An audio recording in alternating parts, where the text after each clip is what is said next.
Praise the Lord.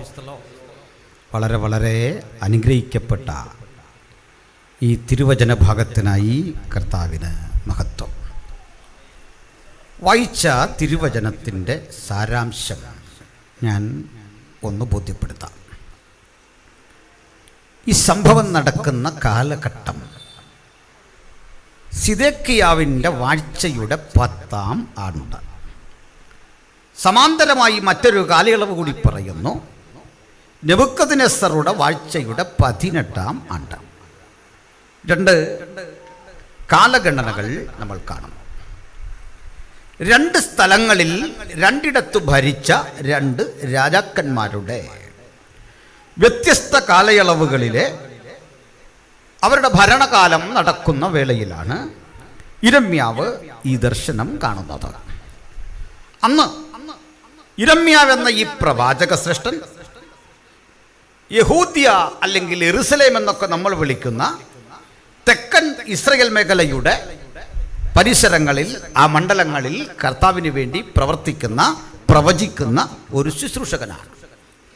അതേ കാലഘട്ടത്തിൽ ഏകദേശം 17 കൊല്ലങ്ങൾ നെബൂഖദ്നേസർ എന്നറിയപ്പെടുന്ന ബാബിലോന്യ ചക്രവർത്തി യഹൂദ്യ എന്നറിയപ്പെടുന്ന ഈ രാജ്യത്തെ നിരോധിച്ചു. എന്താ നിരോധിക്കുക എന്ന് പറഞ്ഞാൽ? കേട്ടാൽ എളുപ്പമാണ്, പക്ഷേ അർത്ഥം വളരെ വലുതാണ്. ഒരു യുദ്ധതന്ത്രമാണ് നിരോധിക്കുക എന്ന് പറയുക. ഒരു യുദ്ധ ഇടപെടലാണ് നിരോധിക്കുക എന്ന് പറയുക. ചിലതരം രാജ്യങ്ങളിൽ പ്രായോഗികമല്ലാത്ത യുദ്ധമുണ്ട്. ചിലതരം രാജ്യങ്ങൾക്ക് സ്വീകാര്യമല്ലാത്ത പ്രകൃതിദത്തമായ ചില പ്രശ്നങ്ങളാൽ ഒക്കെ യോഗ്യമല്ലാത്ത യുദ്ധമുണ്ട്. ഒരു ഉദാഹരണം, ആണവ ഭീഷണി ഇല്ലാത്ത ചില രാജ്യങ്ങളുണ്ട്. അണ്വായുധം പ്രയോഗിക്കാൻ പറ്റില്ല. നമുക്കൊക്കെ അണ്വായുധ ഭീഷണിയുള്ള രാജ്യമാണ്. അണ്വായുധ ഭീഷണി ഇല്ലാത്തൊരു രാജ്യമാണ് നമ്മുടെ തൊട്ടടുത്ത് കിടക്കുന്ന ശ്രീലങ്ക. അവിടെ കൊണ്ടാരും ആണവായുധം പ്രയോഗിക്കില്ല. അതിൻ്റെ കാരണം ഞാൻ പിന്നാലെ പറയാം. ഇസ്രയേൽ അണ്വായുധ ഭീഷണി ഇല്ലാത്തൊരു രാജ്യമാണ്. അറബി രാജ്യങ്ങൾ അണ്വായുധ ഭീഷണികളില്ലാത്ത രാജ്യമാണ്. അതിൻ്റെ കാരണം അവിടെ കൊണ്ട് അണ്വായുധം ഇട്ടാൽ അവർ മാത്രമല്ല, ഇടുന്നവനും കൂടെ തീരും. അതതിലൊരു പ്രശ്നം. ആയുധം പ്രയോഗിച്ചാൽ, ഈ ചെറിയ രാജ്യത്തിലേക്ക് അണ്വായുധം പ്രയോഗിച്ചാൽ ഇടുന്ന രാജ്യം അടുത്തടുത്ത രാജ്യങ്ങളെ ബാധിക്കും. ലങ്കയിൽ ആറ്റമിക് എനർജി അല്ലെങ്കിൽ അണ്വായുധം അതുപയോഗിച്ചുള്ള ആയുധം പ്രയോഗിച്ചാൽ ലങ്കയ്ക്ക് മാത്രമല്ല അതിൻ്റെ തീവ്രത, മാലിദ്വീപ്, ഇന്ത്യയുടെ പാതി വരെയുള്ള ഭാഗങ്ങൾ ഒക്കെ അതിൻ്റെ അനുരണങ്ങളിൽ പെട്ടുപോകും. അപ്പം ഇത്തരം രാജ്യങ്ങൾക്ക് വേറെയാണ് ആ രാജ്യങ്ങൾക്ക് നേരെയുള്ള യുദ്ധതന്ത്രം. അതിലൊന്നാണ് ഭക്ഷ്യവസ്തുക്കളുടെ കയറ്റിറക്കുമതി അനുവദിക്കാതിരിക്കുക, യാത്ര അനുവദിക്കാതിരിക്കുക, കപ്പലുകളുടെ വഴി തടയുക. അപ്പോൾ കടലും കരയും ഒക്കെ പുറത്തേക്ക് പോകാത്ത വിധം സമരം ചെയ്ത് സ്തംഭിപ്പിച്ച് ആയിരക്കണക്കിന് പടയാളികളെ രാജ്യത്തിൻ്റെ പരിധിയിൽ ഇങ്ങനെ ആയുധ സന്നാഹങ്ങളോടെ നിർത്തി അകത്തും പുറത്തും കടക്കാനാവാത്ത ഒരുതരം വീർപ്പുമുട്ടിക്കലിൻ്റെ അവസ്ഥ. ആ വീർപ്പുമുട്ടിക്കലിൻ്റെ അവസ്ഥയിൽ ദീർഘവർഷങ്ങൾ ഇസ്രയേൽ ഒരുതരം ഈ പ്രതിസന്ധിയിലൂടെ അങ്ങനെ കടന്നു പോകുന്ന ഘട്ടത്തിൽ ജീവിച്ചിരുന്ന പ്രവാചകന്റെ പേരാണ് യിരെമ്യാവ്. യിരെമ്യാവ് ദൈവവചനം പ്രസംഗിച്ചു. യിരെമ്യാവ് ദൂതറിയിച്ചു. യിരെമ്യാവ് ദൈവാലോചന പറഞ്ഞു. നമ്മളൊക്കെ ഇത് പറഞ്ഞാൽ എന്തെങ്കിലും ഒരു പ്രയോജനമുണ്ട്? ദൈവാലോചനയും ദൂതുമൊക്കെ പറഞ്ഞാൽ. യിരെമ്യാവ് ദൈവാലോചന അറിയിച്ചാൽ അദ്ദേഹം ജയിലിൽ പോകും. അദ്ദേഹത്തെ കൊണ്ട് ജയിലിലിടും. യിരെമ്യാവ് ദൈവവചനം പറഞ്ഞാൽ അദ്ദേഹത്തിന് അടി കിട്ടും. അടി, ജയില്, പീഡ, പ്രതിസന്ധി ഇതൊക്കെ വന്നപ്പോൾ മനുഷ്യൻ മടുത്തു. അത് സ്വാഭാവികമാണ്. തൻ്റെ ദൂത് കെട്ടാർക്കും മാറ്റമില്ല, ആലോചന കെട്ടിട്ടാർക്കും പ്രത്യേക വ്യത്യാസമില്ല. പൗരോഹിത്യമെതിരെ തിരിഞ്ഞിരിക്കുന്നു, രാഷ്ട്രമെതിരെ തിരിഞ്ഞിരിക്കുന്നു. അദ്ദേഹത്തെ അടിച്ച് ജയിലിലാക്കും. അപ്പോൾ അതേ ഓർത്തു, അങ്ങനെയാണെങ്കിൽ ഇനി പ്രവചിക്കുന്നില്ല. പ്രവചിക്കാതിരുന്നാൽ പ്രശ്നമില്ലല്ലോ. അദ്ദേഹം പ്രവചിക്കാതെ, ദൂതറിയിക്കാതെ തിരികെ വീട്ടിലെത്തി.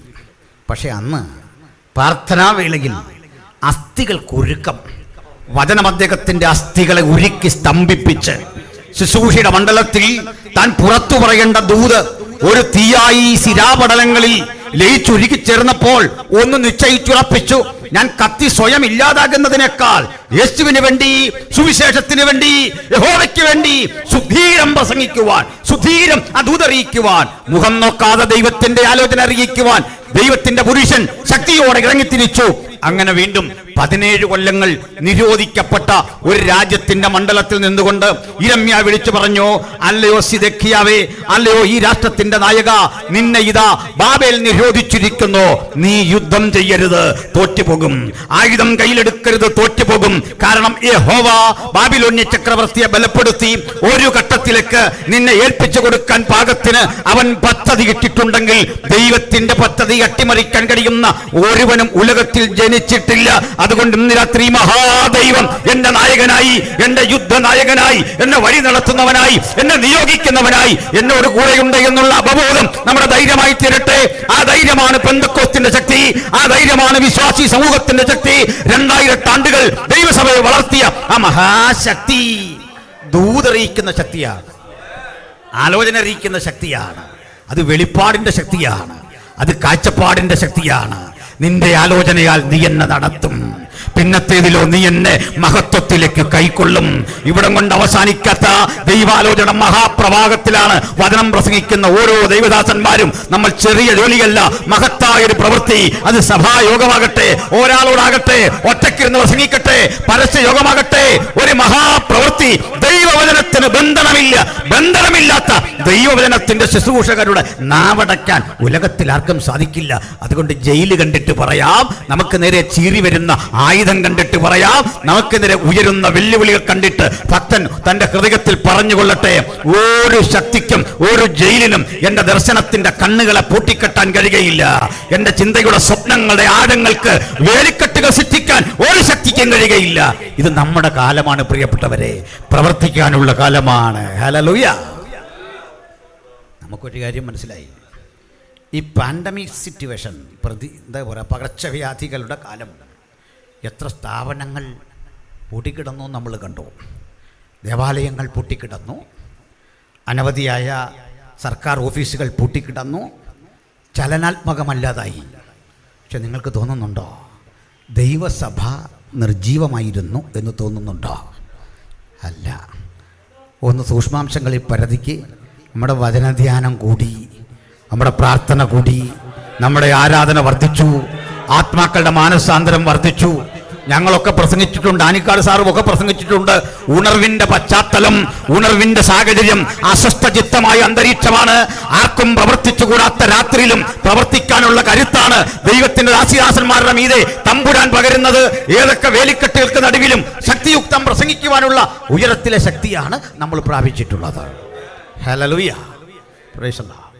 പ്രിയപ്പെട്ടവരെ, ഞാൻ എൻ്റെ പ്രിയപ്പെട്ട കത്തോലിക്ക സഹോദരങ്ങളുമായിട്ട് ഒരു ഡിബേറ്റ് നടത്തി. വലിയ പ്രശ്നമായിരുന്നു. 2 ആഴ്ച കഴിഞ്ഞ് എന്നെ ഒരു സഹോദരൻ വിളിച്ചു, അദ്ദേഹത്തിന് സ്നാനപ്പെടണം. ഹല്ലേലൂയ. 6 പേരാണ് ഒരു വീട്ടിൽ നിന്ന് ഒരുമിച്ച് സ്നാനപ്പെട്ടത്. സ്നാനപ്പെട്ട് പോയി കഴിഞ്ഞ അവിടുത്തെ ഒരു പുരോഹിതൻ വിളിച്ചിട്ട് പറഞ്ഞു, നിങ്ങൾ കൊണ്ടുപോയ ആൾ ഞങ്ങളുടെ ഈ മേഖലയുടെ മുഴുവൻ ഒരു ഗായകനാണ്, നിങ്ങളുടെ ദ്രോഹമൊന്നും ഞങ്ങളോട് ചെയ്യരുത്. വളരെ മോശമാണ് ചെയ്തത്. സ്തോത്രം. ഇത് ലൈവ് ചെയ്യുന്നുണ്ടെങ്കിലും പറയാതിരിക്കാൻ തരയില്ല. ആനിക്കാട് സൗണ്ട് പറഞ്ഞു. 2 ആഴ്ച മുമ്പ് ഒരു മനുഷ്യൻ വിളിച്ചു. എൻ്റെ അറബി ഉച്ചാരണം തെറ്റിപ്പോയത് തിരുത്തം വിളിച്ച. ഞാൻ അറബി പറഞ്ഞാൽ എങ്ങനെ ശരിയാക്കുന്നത്? എനിക്കറിയാവുന്നൊരു ഭാഷ മലയാളമാണ്. അത് തന്നെ തക്ക സമയത്ത് ചില പദങ്ങൾ കിട്ടൂല. എൻ്റെ കാരണം ഞാൻ പറയാറുണ്ട്, ഞാൻ ഈ പൂഞ്ഞാർ മണ്ഡലത്തിലൊരു വോട്ടറാണ്. PC ജോർജാണ് ഞങ്ങളുടെ MLA. അതുകൊണ്ട് പറയാനറിയാം, പക്ഷേ തക്ക സമയത്ത് വേണ്ട വാക്ക്. പിന്നെ പ്രമേയമൊക്കെ ശക്തമായിട്ട് അവതരിപ്പിക്കും, കൊള്ളേണ്ടടുത്ത് കൊള്ളുകയൊക്കെ ചെയ്യും, പക്ഷേ നല്ല വേടൊന്നും സമയത്തിന് കിട്ടൂല. അതുകൊണ്ട് ഞാൻ ഈ അറബി ഉച്ചരിച്ചത് തെറ്റിപ്പോയതല്ല, പ്രൊനൗൺസിയേഷൻ, ഉച്ചാരണം തെറ്റിപ്പോയി. അറബിയല്ല, നമ്മൾ ഇംഗ്ലീഷ് പറഞ്ഞാലും തെറ്റിപ്പോവും. ഇപ്പോൾ നമ്മുടെ സാഗ്ഡോൾ സാർ ഇവിടെ ഇരിപ്പുണ്ട്. അപ്പോൾ അദ്ദേഹം നന്നായിട്ട് ഇംഗ്ലീഷ് സംസാരിക്കുന്ന ആളാണ്. നമ്മൾ സംസാരിക്കും, പക്ഷേ നമ്മൾ ഒരുമിച്ച് സംസാരിച്ച് കഴിഞ്ഞാൽ വരാൻ പോകുന്ന ഒരു പ്രശ്നം, സായിപ്പ് ഇത് കേട്ടാൽ പറയും എൻ്റെ ഭാഷയും തൻ്റെ ഭാഷയും തമ്മിൽ നല്ല സാമ്യം, ഇതേത് ഭാഷയാണെന്ന് ചോദിക്കും, ഒരുപോലെ ഇരിക്കും. അങ്ങനെയാണ്. ഇങ്ങനൊരു പ്രശ്നമുണ്ട്. അപ്പോൾ വേറൊരു കാര്യം പറയണം. ഇതൊക്കെയാണെങ്കിൽ ഞാൻ അടുത്ത കാലത്ത് സ്പാനിഷ് പരിഭാഷപ്പെടുത്തി നമ്മുടെ AC ചർച്ചിൽ. അച്ഛാ സാറ് ചോദിച്ചാൽ മനസ്സിലാവും. ഇംഗ്ലീഷാന്നോർത്ത് അവിടെ ചെന്നപ്പോൾ ഈ സാഹിബ് പറയുന്നത് സ്പാനിഷാണ്. ഇത് തന്നെ ആർക്കും പിടികിട്ടുന്നില്ല. അപ്പോൾ ഈ സ്പാനിഷ് ഇംഗ്ലീഷിലാക്കണം, ഇംഗ്ലീഷ് നമ്മൾ മലയാളത്തിലാക്കണം. ഈ 3 ഘട്ടം കൈമാറി വരുമ്പോഴേക്കും ഇതിൻ്റെ ആ ഫ്ലോ നഷ്ടപ്പെടുക. ആ രംഗമൊന്നാലോചിച്ച് സക്കായി മരത്തിൽ കീറുന്നു എന്നൊക്കെ അദ്ദേഹം ഇങ്ങനെ ശക്തിക്ക് പറയുന്നു.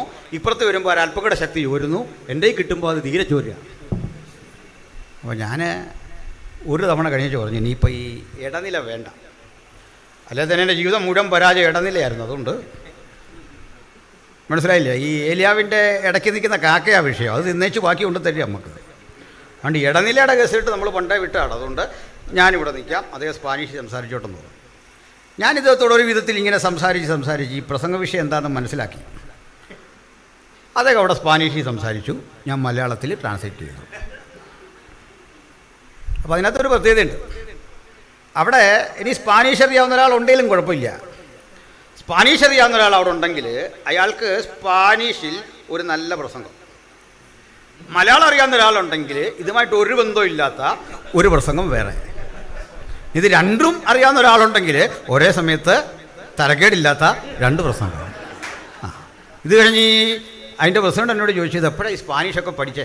സാഹചര്യമല്ലേ നമ്മൾ ഓരോന്ന് പഠിപ്പിക്കുന്നത്. ചുരുക്കി പറഞ്ഞാൽ ഈ ഇഖ് അറ എന്നൊരു പ്രയോഗമുണ്ട്. ഇഖ് അറ എന്ന് പറഞ്ഞാൽ യു ഹാവ് ടു റീഡ് എന്നാണ് അറബിയിൽ, വായിക്കുക.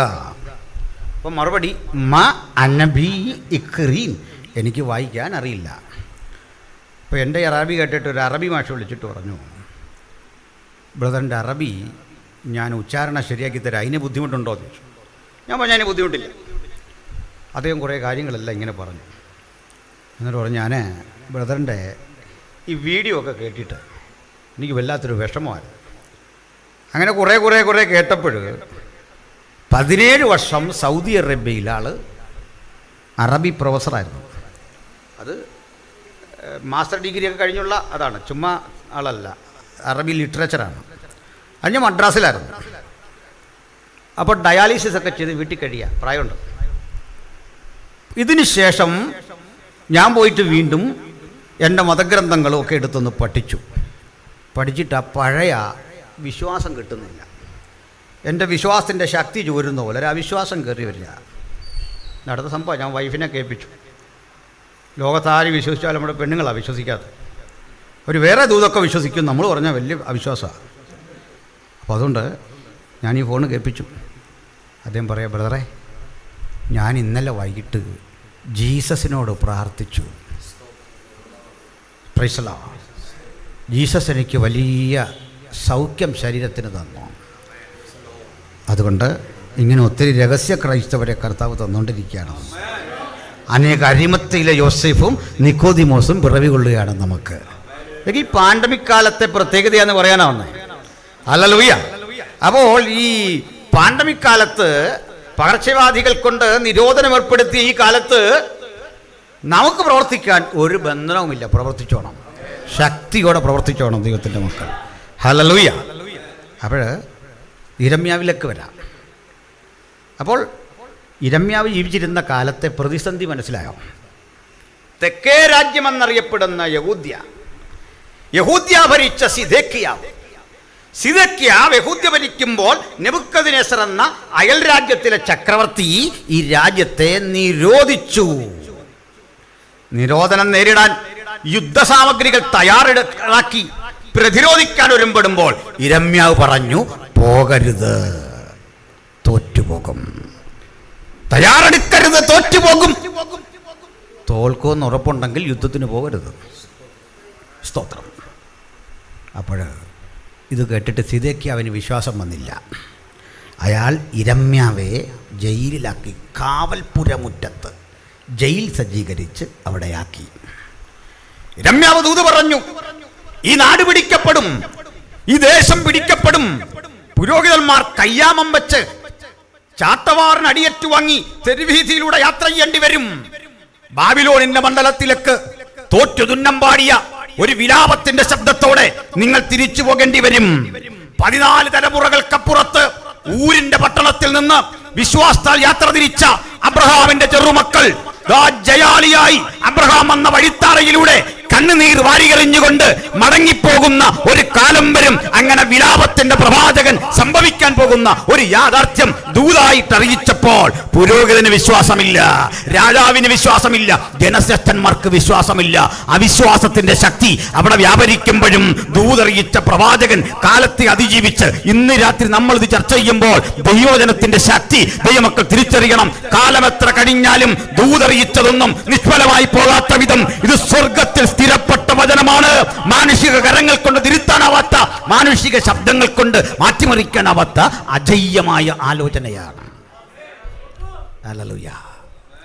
അവിടുന്ന്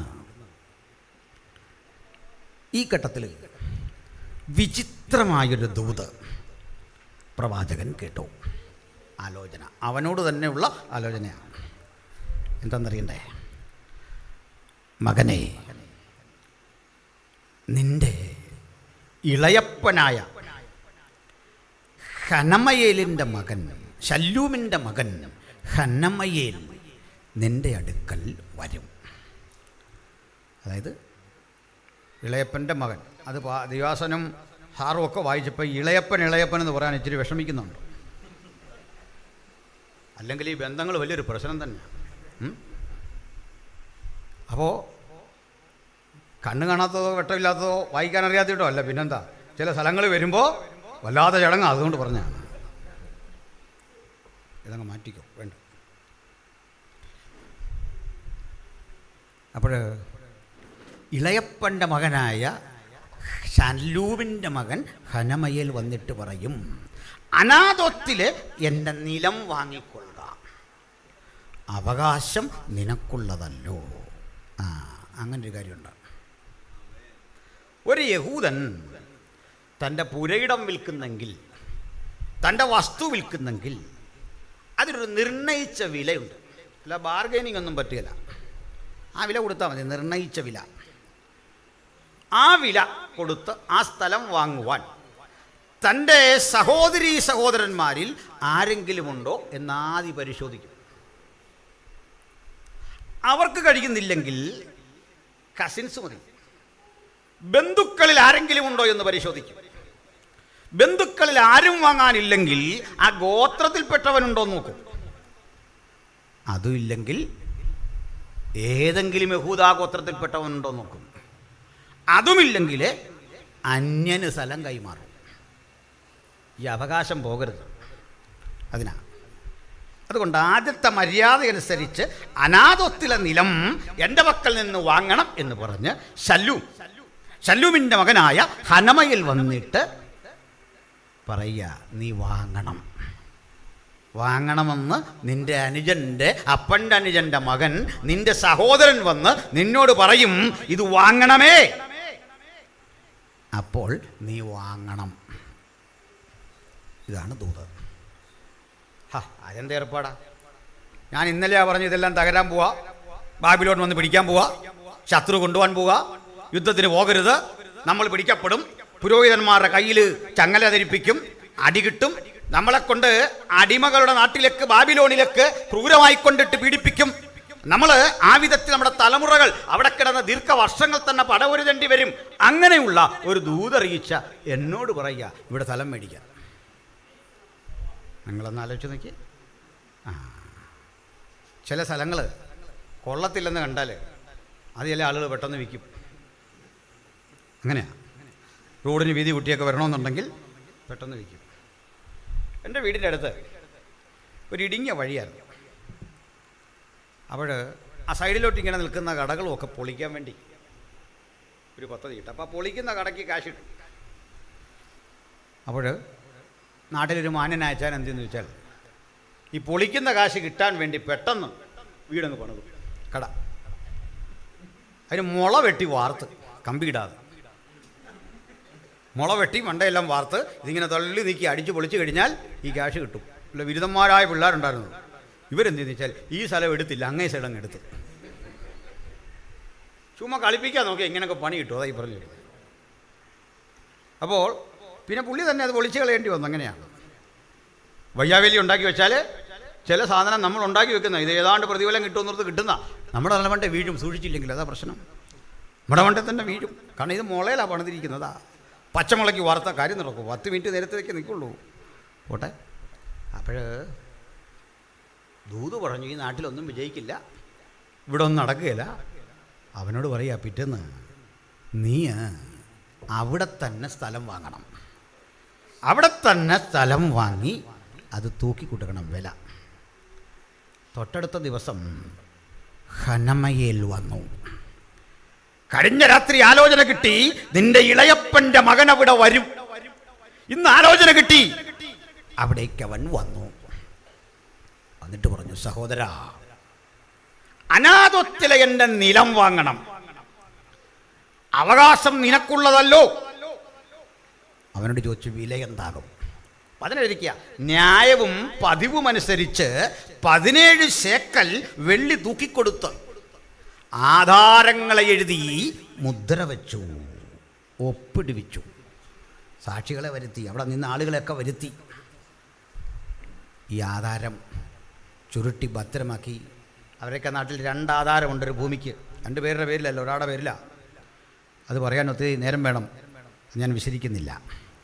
ഇത് മുളന്തണ്ടിലോ മൺഭരണിയിലോ സൂക്ഷിച്ച് അടച്ച് സീൽ ചെയ്ത് വെക്കുക. ഒന്ന്, അത് തുറക്കില്ല. ഈ ആധാരം തുറക്കുന്നത് നിർണായക ഘട്ടത്തിലാണ്. നിർണായക ഘട്ടത്തിൽ, അവകാശ തർക്കം ഉറ്റി നിൽക്കുന്ന ഘട്ടത്തിൽ ഈ ആധാരം തുറക്കും.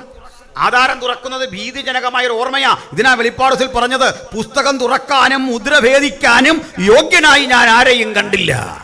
മനുഷ്യശാഖിക്ക് ഭവിക്കാനിരിക്കുന്ന ജീവിത വിപത്തുകളെക്കുറിച്ച് എഴുതി വെച്ച ഈ ഗ്രന്ഥച്ചുരുൾ ഭേദിക്കാൻ യോഗ്യനായി കാണാതിരിക്കെ ഇതാ ഒരുവൻ പറയാ, കരയണ്ട, ഇസ്രയേൽ ഗോത്രത്തിന്റെ യഹൂദാ ഗോത്രത്തിന്റെ സിംഹമായവൻ, ദാവീദിന്റെ വേരായവൻ പുസ്തകവും അതിലെ മുദ്രയും ഭേദിപ്പാൻ ജയം പ്രാപിച്ചിരിക്കുന്നു.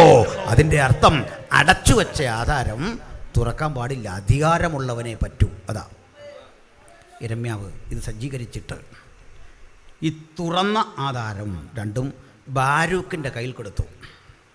ഈ ബാരൂക്ക് രായസക്കാരനാണ്.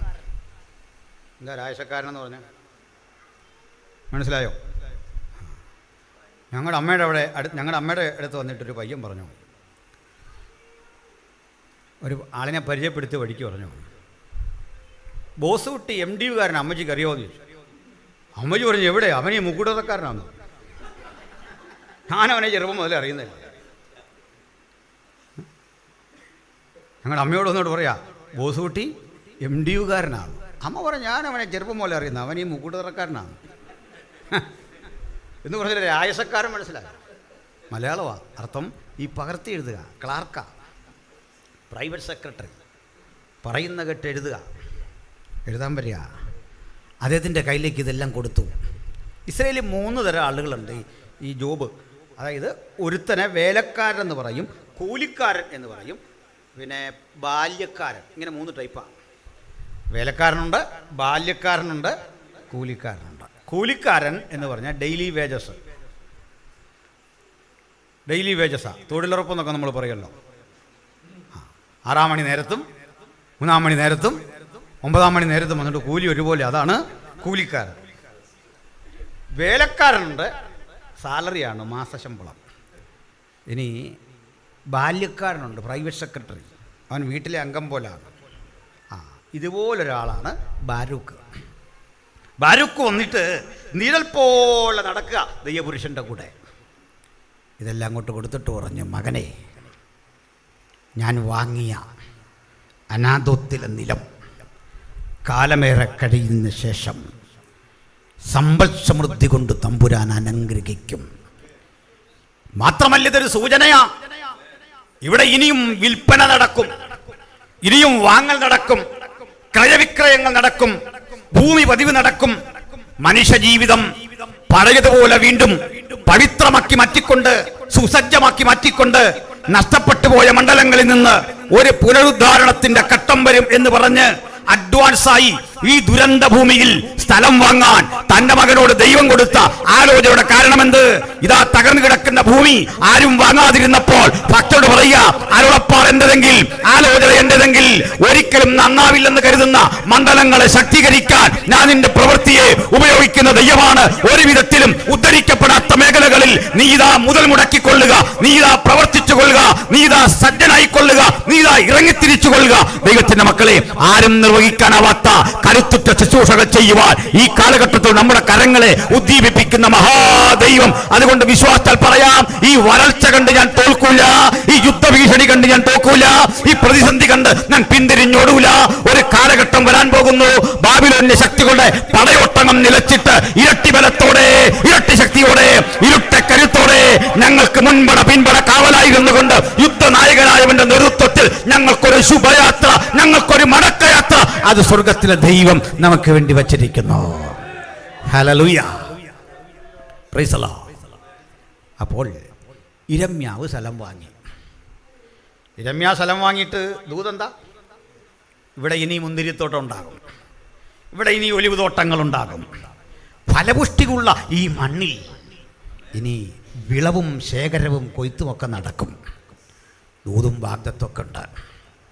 പക്ഷേ ദൈവത്തിൻ്റെ മക്കൾ തൊട്ടടുത്ത ഘട്ടത്തിൽ നെബൂഖദ്നേസർ ചക്രവർത്തിയുടെ ശക്തമായ ആക്രമണത്തിനൊടുവിൽ മഹത്തായ യെരൂശലേം ദേവാലയം നിലംപൊന്തി. ദേവാലയത്തിലെ പൊൻവെള്ളി പാനപാത്രങ്ങളും വിശേഷപ്പെട്ട വസ്തുക്കളും ശത്രു കൊള്ളയടിച്ചു.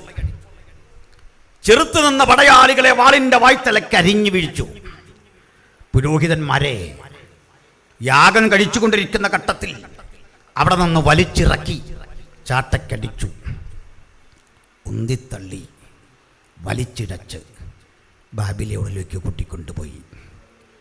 ഇവർ പോകുന്ന പോക്കിൽ ബെന്യാമിൻ്റെ അതിർ കടന്നു. ബെന്യാമിൻ്റെ അതിര്, ഈ ബെന്യാമിൻ്റെ അതിരിങ്കൽ സേൽ സഹിൽ റാഹേലിൻ്റെ കല്ലറയുണ്ട്. ആ കല്ലറ ഇവിടെ കിടക്കുക. ഈ കല്ലറയുടെ മുമ്പിലൂടെയാണ് ഇസ്രായേൽ മക്കളുടെ യാത്ര. ഈ രംഗം കണ്ടിട്ട് ഇരമ്യ പറയാ, റാഹേൽ മക്കളെ ചൊല്ലിക്കരഞ്ഞു. മത്തായി പിന്നിത് കോട്ടി ചെയ്യുന്നുണ്ട്. റാമയിലൊരു ശബ്ദം കേട്ടു, കരച്ചിലും വലിയ നിലവിളിയും തന്നെ. ആ വചനം നിവൃത്തിയാകാൻ സംഗതി വന്നു. ആ വഴി വിചരിച്ചാൽ നമുക്കൊത്തിരി നേരമെടുക്കും. ബാബിലോണിൽ പോയി ഇസ്രായേൽ മക്കൾ. ഇരമ്യാവിൻ്റെ നിലം ശത്രു ചവിട്ടി ഉഴുതുമറിച്ച് ഒന്നിനും കൊള്ളാത്ത നിലയിലാക്കി. ആഴ്ചകൾക്കപ്പുറത്ത് ദൈവാലോചന കെട്ട് വാങ്ങിയ ഭൂമിയാ, ദൂത് കെട്ട് ഇറങ്ങിത്തിരിച്ചതാ, ആലോചന കെട്ട് ഇറങ്ങിത്തിരിച്ചതാ. പക്ഷെ ഇപ്പോൾ സംഭവിച്ചിരിക്കുന്നത്, ശത്രു ഇതാ ഇതുവഴി തേരോടിക്കുന്നു. ഇതാ ഇവിടെ എല്ലാം തകർത്ത് കളഞ്ഞുകൊണ്ട് ഈ മണ്ണ് മുഴുവൻ ഉഴുതുമറിച്ചിരിക്കുന്നു. കേട്ട ദൂതൊന്ന്, നിവൃത്തി മറ്റൊന്ന്. പലപ്പോഴും പ്രതീക്ഷയ്ക്ക് വിപരീതമായി ചിലതൊക്കെ സംഭവിക്കുമ്പോൾ മനസ്സിലൊരു ആശങ്ക, ഹൃദയത്തിലൊരു വേദന. എത്ര ചിലവിട്ടിട്ടും എത്ര കഷ്ടപ്പെട്ടിട്ടും എത്ര കണ്ണീരൊഴുക്കിയിട്ടും പ്രതീക്ഷ പോലെ ചിലത് തളിർവിടാതിരിക്കുമ്പോൾ ഭക്തൻ പറഞ്ഞുകൊള്ളണം, ഇതുകൊണ്ടൊന്നും ഞാൻ തോൽക്കില്ല. അറിയിപ്പ് തന്നവൻ, ദൂത് തന്നവൻ, ആലോചന തന്നവൻ ഉയരത്തിൽ വസിക്കുന്നുണ്ടെങ്കിൽ അവന്റെ വാക്കാണ് എന്റെ ബലമെങ്കിൽ, അവിടുത്തെ ആലോചനയാണ് എന്റെ ശക്തിയെങ്കിൽ, ആ വാക്ക് കേട്ടാണ് ഞാനിത് വാങ്ങിയെങ്കിൽ, എന്റെ നഷ്ടങ്ങളെ, എന്റെ ദുഃഖങ്ങളെ, എന്റെ പരിമിതികളെ ഒക്കെ മാറ്റിക്കൊണ്ട് ഏറ്റവും മനോഹരമായ അവസ്ഥയിൽ ഈ നിലം ഒരിക്കൽ ഫലവത്താകുന്ന, സുദൃഢമാകുന്ന ഒരു കാഴ്ച കാണാൻ ഈ കണ്ണുകൾ ശക്തീകരിക്കുന്ന ഒരു ദൈവമുണ്ട്. വിശ്വസിച്ചാട്ട ദൈവത്തിന്റെ മക്കളെ, നിരാശയുടെ ഘട്ടങ്ങളെ താണ്ടി അതിജീവനത്തിന്റെ പോരാട്ടത്തിൽ ഒരു പുതിയ അധ്യായം കൂടി എഴുതിപ്പിടിപ്പിക്കാൻ കരയുന്ന പ്രവാചകന്റെ ഹൃദയത്തോട് തമ്പുരാൻ കൂടിയിരിക്കുന്നെങ്കിൽ, അവന്റെ ഉള്ളത്തിൽ ദൈവത്തിന്റെ ആലോചനയുണ്ടെങ്കിൽ, ഇവിടെ ഉഴുതുമറിച്ചത് കണ്ടൊന്നും അവന് വേദനയില്ല. ഒരു കൊല്ലല്ല, നീണ്ട 70 കൊല്ലം. നോക്കണേ, നമ്മൾ വേദപുസ്തക കണക്കനുസരിച്ച് ഒരു തലമുറ എന്ന് പറയുന്നത് 40 വർഷമാണ്. അതിനുശേഷം ഈ 30 കൊല്ലം കൂടെ 70 കൊല്ലം ഇസ്രായേൽ മക്കൾ ബാബിലോണ്യ അടിമനുഖത്തിൽ അതിദുഃഖിതരായ ജീവിത പ്രതിസന്ധിയിലൂടെ കടന്നുപോയി. ശദ്രക്ക്, മേശക്ക്, അബേദ്നെഗോമാരുണ്ട്. വേറൊരു കാര്യം കൂടെ, അന്ന് ജീവിച്ചിരുന്നൊരു പ്രവാചക ശ്രേഷ്ഠൻ്റെ പേരാ എസെക്കിയേൽ. അദ്ദേഹം പുരോഹിതനാ. പക്ഷേ പുരോഹിതനായിരിക്കുന്ന ഒരാള് ശത്രുവിൻ്റെ നാട്ടിൽ ചെന്നാൽ വല്ല റോളുണ്ടോ? വല്ല റോളും ഉണ്ടോ? ഇപ്പോൾ ഞങ്ങൾ ദൈവാസന്മാരാണ്, നിങ്ങളുടെ അടുത്ത് വരുമ്പോഴാണ് ഞങ്ങൾ ഈ ദൈവാസന്മാരാകും. ഞാൻ അതിന് പകരം ഇതുമായി ഒരു ബന്ധമില്ലാത്തൊരു രാജ്യത്ത് ചെന്നിട്ട് ഞാൻ സംസ്ഥാന പ്രസിഡൻ്റാണെന്ന് പറഞ്ഞിട്ട് കാര്യമുണ്ടോ? അവിടെ വേറൊരു സംസ്ഥാന പ്രസിഡൻ്റുണ്ട്. അന്നേരം നമുക്കൊരു കാര്യം മനസ്സിലാകും. ചില ദിവാസന്മാരൊക്കെ പറഞ്ഞു കേട്ടിട്ടുണ്ട്, എനിക്ക് വേറെ ജോലിയൊന്നും ഇല്ലാഞ്ഞിട്ട് ഞാൻ സുവിശേഷത്തിലേക്ക് ഇറങ്ങിയതല്ല, അവിടെ അങ്ങനെ ഉണ്ടായിരുന്നു, ഇവിടെ ഇങ്ങനെ ഉണ്ടായിരുന്നു, ഇങ്ങനെ ഒത്തിരി കഥകൾ. നമ്മളെ എങ്ങാണ്ട് കളക്ടറാക്കാൻ പോവാണോ? നമ്മളൊന്നും എറണാകുളത്തിൻ്റെ കളക്ടറൊന്നും ആക്കാൻ പോകുന്നില്ല. ഇത് എറണാകുളം ജില്ല, കോട്ടയല്ലേ ഇത്? ഇവിടെ വേറെ കളക്ടറുണ്ട്, നമ്മൾ കളക്ടറൊന്നും ആകത്തില്ല. ഇവരൊക്കെ പറയാതെ ഇത് തന്നെ ആയത് ദൈവത്തിൻ്റെ ഒരു കരുണയാണ്, അത് പറഞ്ഞാൽ മതി. സ്തോത്രം. ഇതന്നെ ആയത് ആ വലിയ കരുണയാണ്, അത് പറഞ്ഞാൽ മതി. സ്തോത്രം. അന്നായി എസെക്കിയേലിന് മനസ്സിലായത് ഈ ഉടുപ്പും പൗരോഹിത്യ വേഷമൊക്കെ കണ്ടിട്ട് അവിടെ ഒന്നും ആരും മൈൻഡ് ചെയ്യുന്നില്ല, ഒരൊറ്റ മനുഷ്യൻ മൈൻഡ് ചെയ്യുന്നില്ല. ഞാനത് മനസ്സിലാക്കിയതേ, ഞങ്ങളുടെ ഒരു പാർട്ടി നേതാവ് മരിച്ചു, സാറിൻ്റെ കൂട്ടുകാരൻ്റെ ഫാദർ, CPM-ൻ്റെ ഒരു വലിയ നേതാവ്, ജില്ലാ സെക്രട്ടേറിയറ്റ് അംഗം. അപ്പം അദ്ദേഹം മരിച്ചപ്പോൾ ഞങ്ങളെല്ലാം ഇങ്ങനെ അവിടെയൊക്കെ കാണാനായിട്ട് ചെന്ന് നിൽക്കുക, ഒരൊറ്റ മനുഷ്യൻ നമ്മളെ മൈൻഡ് ചെയ്യുന്നില്ല. കുമ്പനാടൊക്കെ ചെന്ന് കഴിഞ്ഞാൽ നമ്മളിങ്ങനെ ആളുകൾ നോട്ടോ, ഏതാണ്ട് വിശേഷ വസ്തുവിനെ കാണില്ല, ബോംബിടാൻ വന്നോല. നമ്മളങ്ങോട്ട് പോകുന്നു, ദേ പോകുന്നു, ഇങ്ങോട്ട് മാറിയിട്ടുണ്ട് കേട്ടോ, 100 കാര്യങ്ങളാണ്. അപ്പോൾ ഞങ്ങൾ ഈ കുമ്പനാടും മുളക്കുഴയും പാക്കിലൊക്കെ കൺവെൻഷൻ നിൽക്കുമ്പോൾ ഇങ്ങനെ ആളുകൾ നോക്കുക, അതേ അവരാ വന്നിരിക്കുന്നു കേട്ടോ, ആ പുള്ളിയാണ്, ഈ പുള്ളിയാണ്. അപ്പോൾ അതിൻ്റെ അർത്ഥം ഇവർക്ക് അറിയാം. അപ്പോൾ നമ്മളൊന്ന് വിഷ് ചെയ്തു, ഇനി പോന്നു. എനിക്ക് ആദ്യമായിട്ടാണ് മനസ്സിലായത്, ഒരു ജില്ലാ സെക്രട്ടേറിയറ്റ് അംഗം മത്സരത്തിൽ നമ്മൾ നിന്നെടുത്ത് അവിടെ ആർക്കാണ്ട് അനിൽക്കൊടുത്തോടത്തെ അറിയാമോ? ഒരു പാവം മനുഷ്യനവിടെ നിൽപ്പുണ്ട്, കയറി കണ്ടോന്ന് പറഞ്ഞു. ഞങ്ങളവിടെ ചെന്ന് ഇങ്ങനെ നോക്കി വെച്ച് തിരിച്ചു പോന്നു. നമ്മുടെ ഇടയിൽ നമ്മളെയൊക്കെ അറിയത്തുള്ളതായി പറഞ്ഞു വന്നേ. പിടി കിട്ടിയോ? കണ്ടോ, നമുക്കൊരു സന്തോഷമില്ല. മനസ്സിലായോ? വൈക്കം സെൻ്റർ ആയതുകൊണ്ട് നമ്മളൊക്കെ ഇങ്ങനെ അറിഞ്ഞു പോകുന്നു, അത് പറഞ്ഞാൽ മതി. അതിനപ്പുറത്തോടൊന്നും നമ്മളില്ലെന്നേ, നമ്മൾ ആരും അല്ല. ഇത് ആര് പറഞ്ഞു നമ്മൾ ആരാണ്ട് പുള്ളികളാണ് സ്വയം തോന്നുക. ആശാൻ അവിടെ ചെന്നു, പുരോഹിതൻ അവിടെ ചെന്നപ്പോൾ അയാളെ അടിമുടി അവരെ നോക്കിയിട്ട് ഓർത്തു, ഏതാണ്ട് ചെപ്പടി വിധിയും കൊണ്ട് വന്നാ. മനസ്സിലായില്ലേ? ഈ മാജിക്കാരൻ്റെ ഒരു വേഷം പോലെ അവർക്ക് തോന്നി, ഈ ഉടുപ്പുമല്ലായിട്ട് ഇങ്ങനെ നിൽക്കുന്നുണ്ട്, അങ്ങനെ തോന്നിപ്പോയി. എൻ്റെ മോള് 3 വയസ്സുള്ള സമയത്ത് അതിൽ സാൽവേഷൻ ആർമി കയറിപ്പോയി. അയ്യോ പോലീസ് വരുന്നു, പിന്നെ കാറി കൊണ്ടൊരു ഓട്ടമാണ്. ഓടി വീട്ടിൽ കയറി, പോലീസ് വരുന്നുണ്ട്. അദ്ദേഹം സുവിശേഷം പറയാൻ ലേക്കാണ്ട് പോയാൽ നല്ല മനുഷ്യനാണ്. പക്ഷേ അപ്പോൾ പോലീസ് വരുന്ന ഒരൊറ്റ ഓട്ടമായിരുന്നു. എന്താ കാര്യം? ചില വേഷവിധാനങ്ങൾ കണ്ടാൽ നമ്മുടെ ചിന്ത സംഭവം ഏതോ വലിയ സംഭവം. പുരോഹിതൻ അവിടെ ചെന്നു, മേലങ്കി ധരിച്ച് ആചാരവസ്ത്രം ധരിച്ച് അംശവടി പിടിച്ച് ഇങ്ങനെ നിൽക്കുക. പിള്ളേരെല്ലാം വന്ന് നോക്കിയിട്ട് പോയി, ഇതെന്താ സംഭവം? പക്ഷേ എസെക്കിയേൽ പറയാ, പക്ഷേ എന്നെക്കൊണ്ട് ഊഴിയവേല ചെയ്യുന്ന ആളുകളുടെ കൂടെ ഇട്ടു. കണ്ടോ, ദാനിയേലിനെയൊക്കെ എവിടെ ഇട്ടേ? കൊട്ടാരത്തിനകത്ത് ജോലിക്ക്. അതാ വിദ്യാഭ്യാസം ഉണ്ടായിരുന്നു പിള്ളേർക്ക്, അവരെ അവിടെ എടുത്ത് ചൊല്ലുത്തും അറിയാവുന്നതിനെ എങ്ങോട്ട് വിട്ടു? കപ്പയ്ക്ക് കളിക്കാൻ വിട്ടു, പൊക്കോളാൻ പറഞ്ഞു. പിടിയിട്ടും അല്ലാതെ നമ്മൾ ഈ ഡിപ്ലോമ കൊണ്ടൊന്നും കാര്യമില്ല. BD MGH ഒന്നും കാര്യമില്ല സാറേ. MGHും BD ഇവിടെയാണ്, വേറെ ആർക്കും അറിയത്തില്ല സംഭവം എന്നതാണ്. ചുരുക്കി പറഞ്ഞാൽ ജോലിക്ക് വിട്ടു. പ്രവാസികൾ ജോലി ചെയ്ത് മരിച്ചു വീഴുന്ന കാഴ്ച കണ്ടു. ഈ ശവങ്ങളെ യഹൂദൻ തന്നെ കാലിൽ തട്ടിക്കൊണ്ട് കത്തിച്ച് കളയാ, വേറെ വഴിയില്ല. ക്രൂരമായ കോൺസെൻട്രേഷൻ ക്യാമ്പുകൾ പണ്ട് ഹിറ്റ്ലർ ഒരുക്കിയില്ലേ, ഇതിന് സമാനമായ അന്തരീക്ഷം കണ്ടു. ആ അന്തരീക്ഷമൊക്കെ കണ്ടപ്പോഴാ പുരോഹിതന് മനസ്സിലായത്, ആലയത്തിൻ്റെ 4 ജോലികൾക്കുള്ളിലെ ധൂപക്കുറ്റിയുടെ വീശോ ഇസ്രയേലിന്റെ പാപം മോചിച്ചു എന്ന് പറയുന്ന അനായാസ പ്രസംഗമോ അല്ല ശുശ്രൂഷ. അതിനപ്പുറത്ത് എന്തൊക്കെയോ ചിലതുണ്ട്, ജീവിത യാഥാർത്ഥ്യങ്ങളുണ്ട് എന്നവൻ ആദ്യമായി മനസ്സിലായി. ചുറ്റുമൻ കണ്ട കാഴ്ചകൾ അവനെ വല്ലാതെ വേദനിപ്പിച്ചു. അവൻ നിരാശപ്പെട്ടു. അന്ന് ആ ജനങ്ങൾ ഇരമ്യാവിന്റെ ദൂതിന്റെ വില മനസ്സിലാക്കുന്നത്, നിന്റെ ദൂതിന്റെ വില മനസ്സിലാകുന്ന ഒരു കാലം, എന്റെ പ്രസംഗത്തിന്റെ ശക്തി മനസ്സിലാകുന്ന ഒരു കാലം, ഞാൻ പാടിയതിന്റെ അർത്ഥം മനസ്സിലാകുന്ന ഒരു കാലം, ഈ ലോകം പകച്ചു പോകുന്ന ഒരു കാലം അതിതാ സമാഗതമാകാൻ പോകുന്നു. അനുഭവിക്കാൻ ഈ ലോകം കാത്തിരിക്കുമ്പോൾ ഭക്തനൊരു പ്രതീക്ഷയുണ്ട്. ഹല്ലേലൂയ. ഞാൻ ഈ വെളിപ്പാട് പുസ്തകം ഇപ്പം അങ്ങനെ പറയാറില്ല. അടുത്ത ദിവസം ഇത് എവിടെയെങ്കിലും പറയണമല്ലോ എന്ന് പറഞ്ഞ് ഇങ്ങനെ വിഷമിച്ച് നടക്കാറുണ്ട്. കാരണം ഞാനിത് പറയാൻ പോയാൽ അത് വേറെ വിഷയമാണ്. അതുകൊണ്ട് ദൈവരാജ്യമുണ്ട്, മൃഗത്തിൻ്റെ രാജ്യമുണ്ട്.